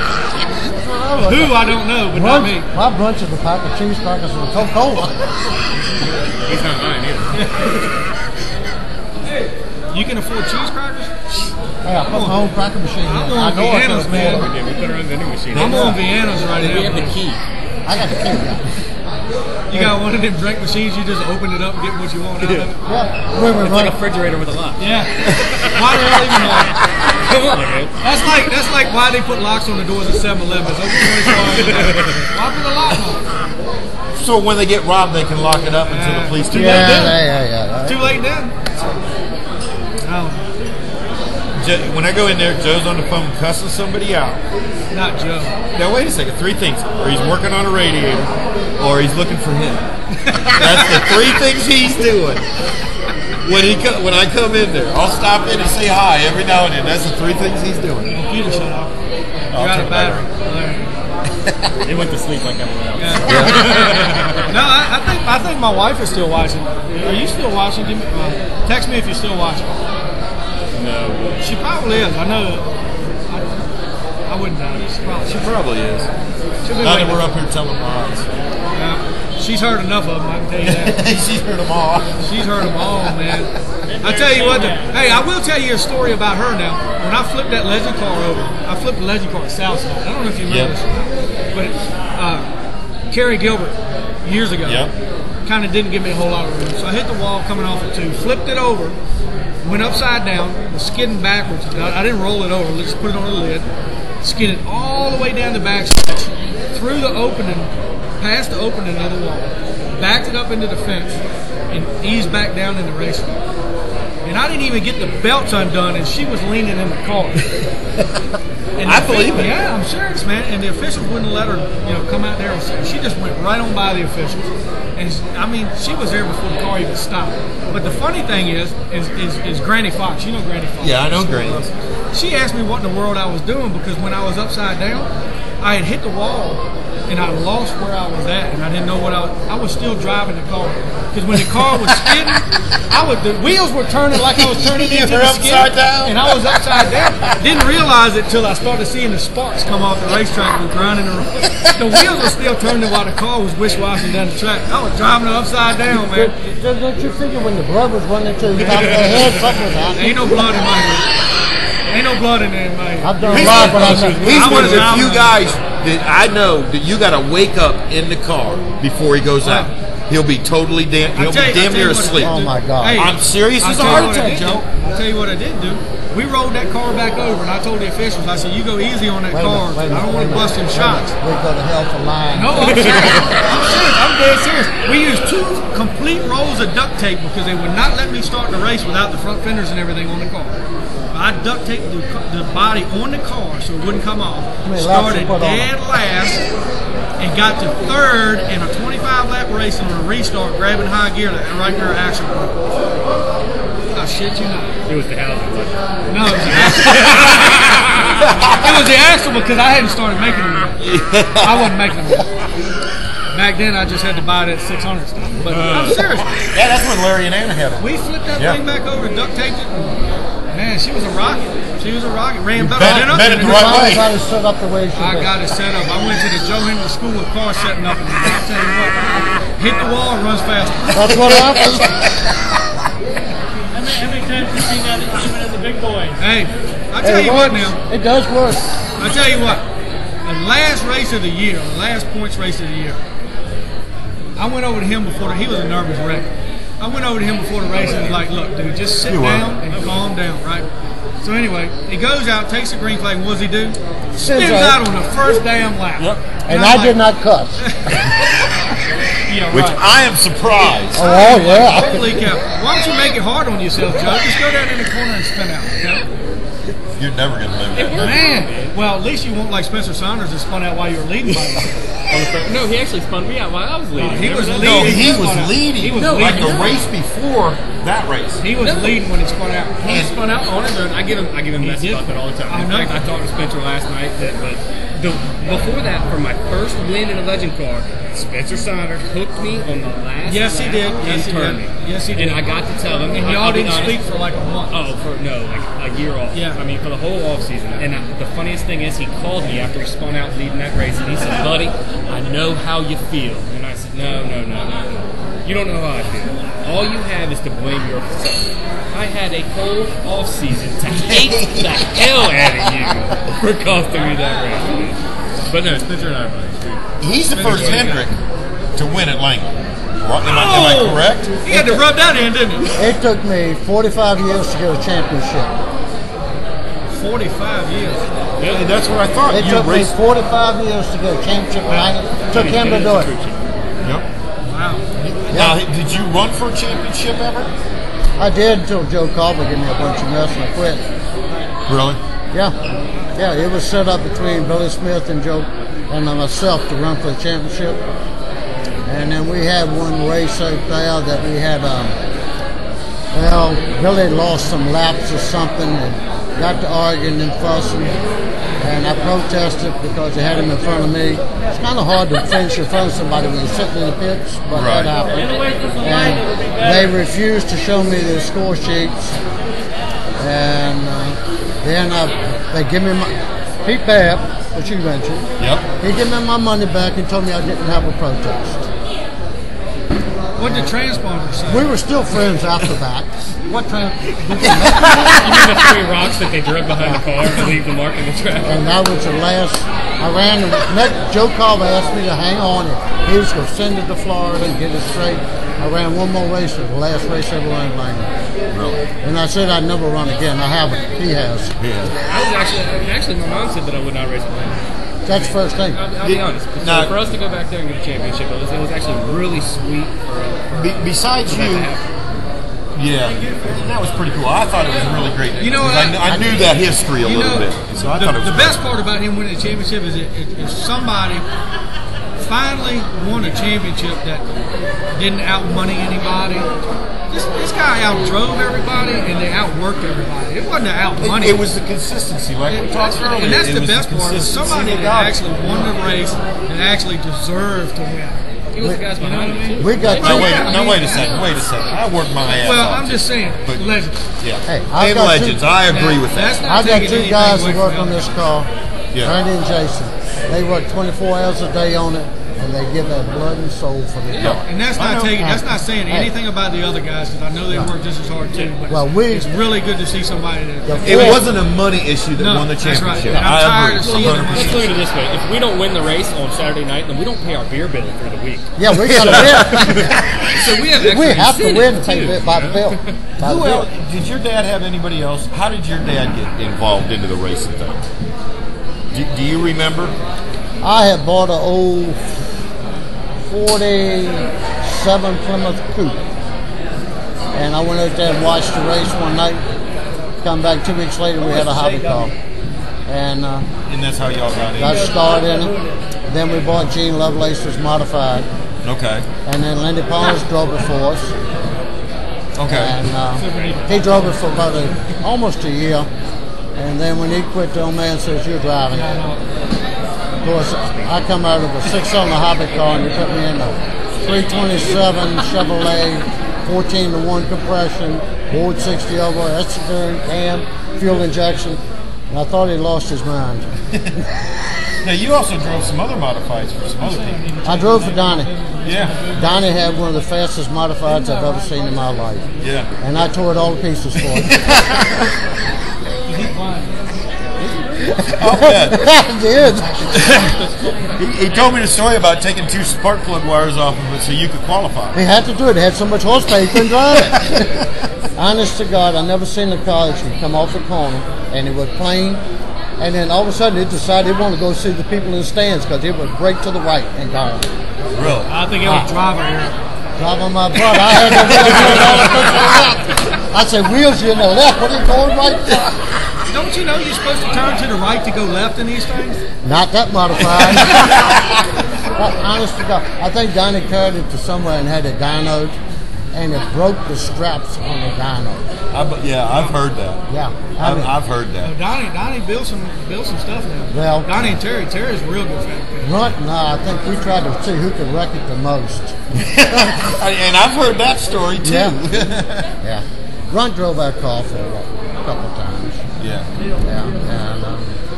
And then I got stuck with driving it.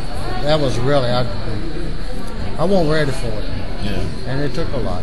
And I had a lot of help between Eddie Pearce, Lovelace, and that bunch. They really helped me come along. Did they? Good. Yeah. Back then it seemed more like a brotherhood than it did anything else. Oh yeah, we were all. You got a halo. I hated to see asphalt come. You got a halo. Yeah. I really did. Yeah. Doc, you got to wake him up. Get us something to drink, Doc. How about that? Hey, Lindsay. Holy shit, Richard Petty's here.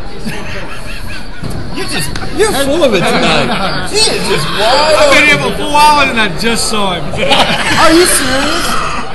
I told you he needs glasses. He couldn't read the check. I couldn't even see the $12 on the check. Petty? I think it's Carl Edwards, man. No.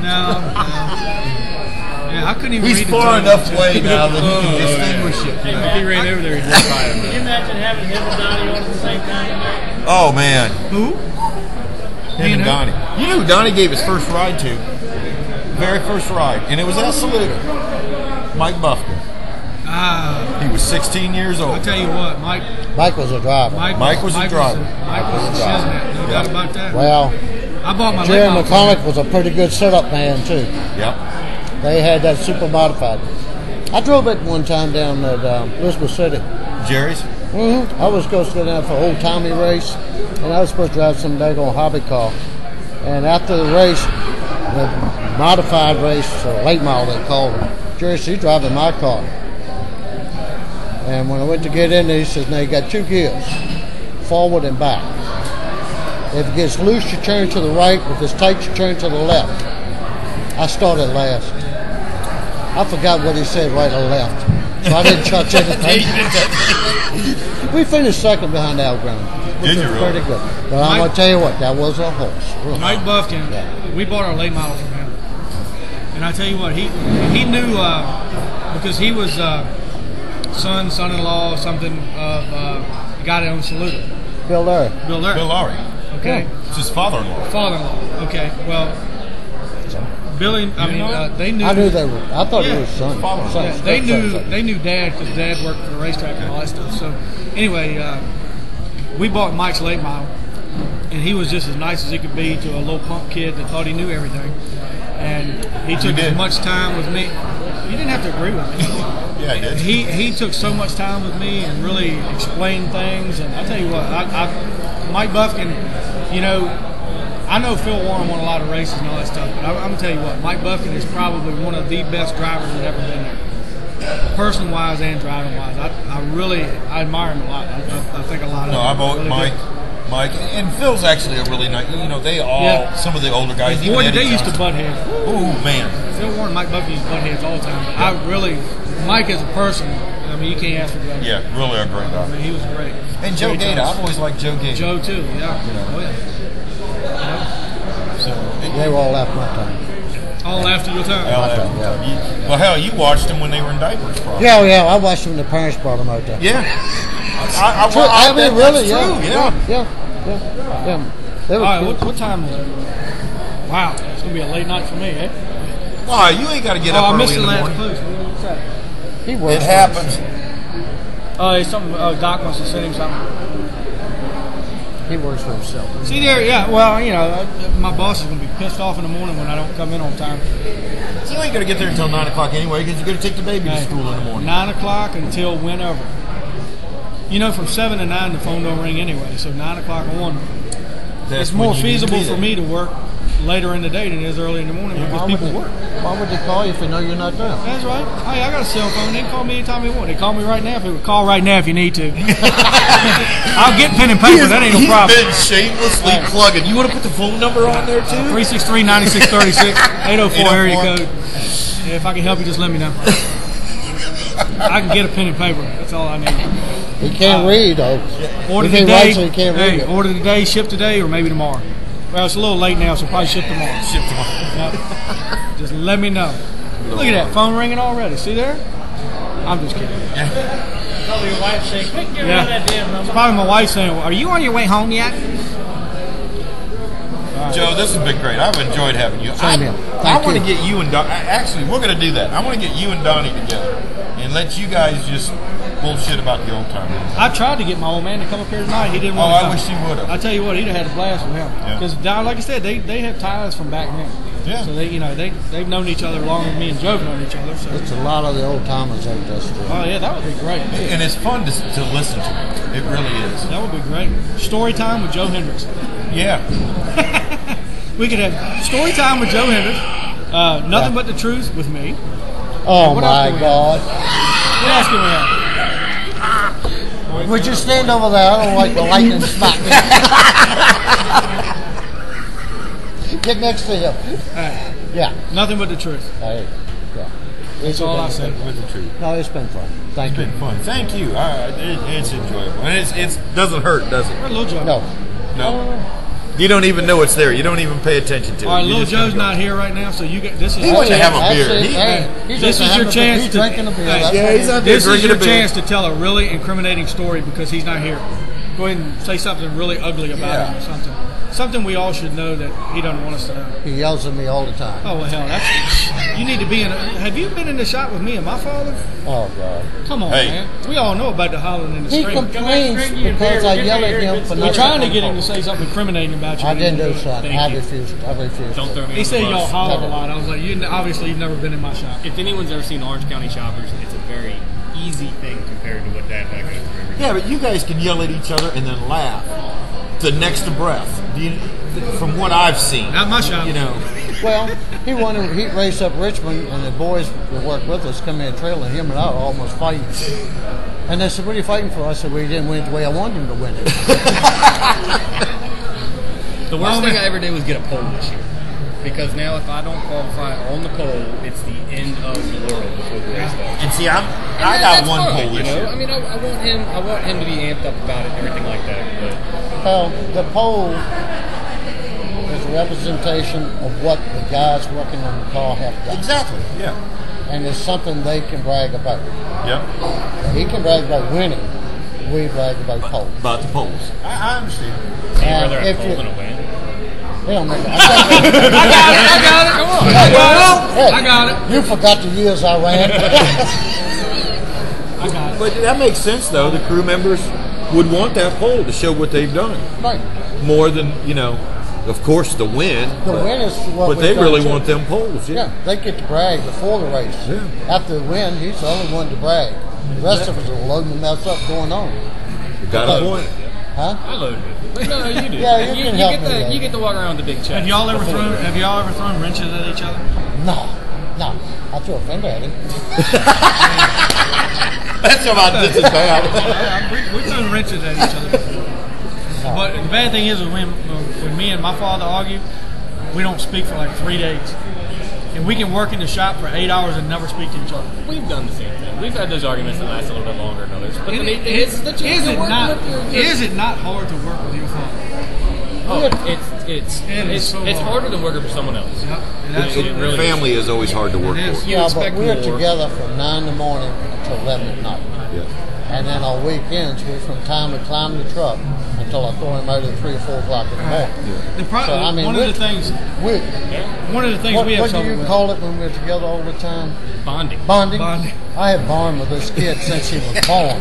You ready to let him go? I'm trying to find somebody else to bond My with. dad and I, the problem, It's easier to race for someone else than your father too. I will put that out. That is do you that's have true. this problem? One of the problems I have is my father is old school, and sometimes he still thinks we're building cars for the 70s and the 80s. Yeah. You have that problem too? Yeah, Good, yeah. 'cause I'm glad I'm not alone. Well, no, 'Cause actually, things have changed so much, and all this. Dad was like, "Oh, you're building the car too light. You're building the car too light." That's the way it is now. That's the way it is. I bet you use a big truck, big bar, and small soft spring. out of the No, four of us, no, you haven't gone out of to the that four of us that yet. work on the car, we call him Hammer, and then I've got Brass Hammer. because I've kind of gotten him away from hammering on stuff as much. And then there's chasing it up. We use rulers. Are you the rag handler? Well, and the beer handler. I called Joe up a couple months ago, and I said, "Hey man, I want to talk to you about setups." He says, "Hold on, let me get my dad on the phone." And I said, "Why?" He said, "Because I don't know nothing about it." You're the helmet holder. Yeah, Hey man, I got 3 guys that love working on it. They love every part of this car. So why am I going to take it from them? I love driving it. I mean, I can tell them what to do, or what the car's doing, and whatever they choose, that's their part of the game. Them guys just tell me to shut up and hold my helmet. I swear that's what you better say. I swear. Look, I'm telling you. Did you see that? Where's the other see that? You walked by him like 10 times. Look, he's standing right there. Have you shut it off? No. Oh, okay. Oh, you still going? You still got plenty of room? How many hours we got on this thing? Hey, wanna make a bet? We've been going since 7 o'clock. I know, and I got another hour ride. Try about several weeks. Okay. You can go for several weeks? Yep. No, I got to go to work tomorrow. Yeah, I have to. My boss will. Let's get out of here. My boss will tear me up. It's been fun. 804-363-9636, CMG Motorsports. I'll tell you what, why don't you just come down next week? I have to We'll clear do that it in through the boss. shop. I'll call the boss for you and tell you. You gonna come to my shop and do it? No, you come down here. I think you should come to my shop and do it. You talk to that man. We can do it. I have good internet. Wireless. I don't have internet. You're in the sticks. You use tin cans and cups, don't you? Can't do that. Streams. That would be cool though. Yeah. That would be cool. If you had good internet, we could set something up. Yeah, he is in the middle of the boondocks. You've been up there, haven't you? Multiple times. Yeah, I was going to say. Saturday, Honestly, more than I want. I love you, Mike, but I go up there more than I want to. Thanks, Joe. Get out of here. I'd like to thank everybody for watching with us tonight. It's been really fun. Y'all have a good holiday if we don't hear from you. You too. See ya. Oh, he just signed us off. Bye.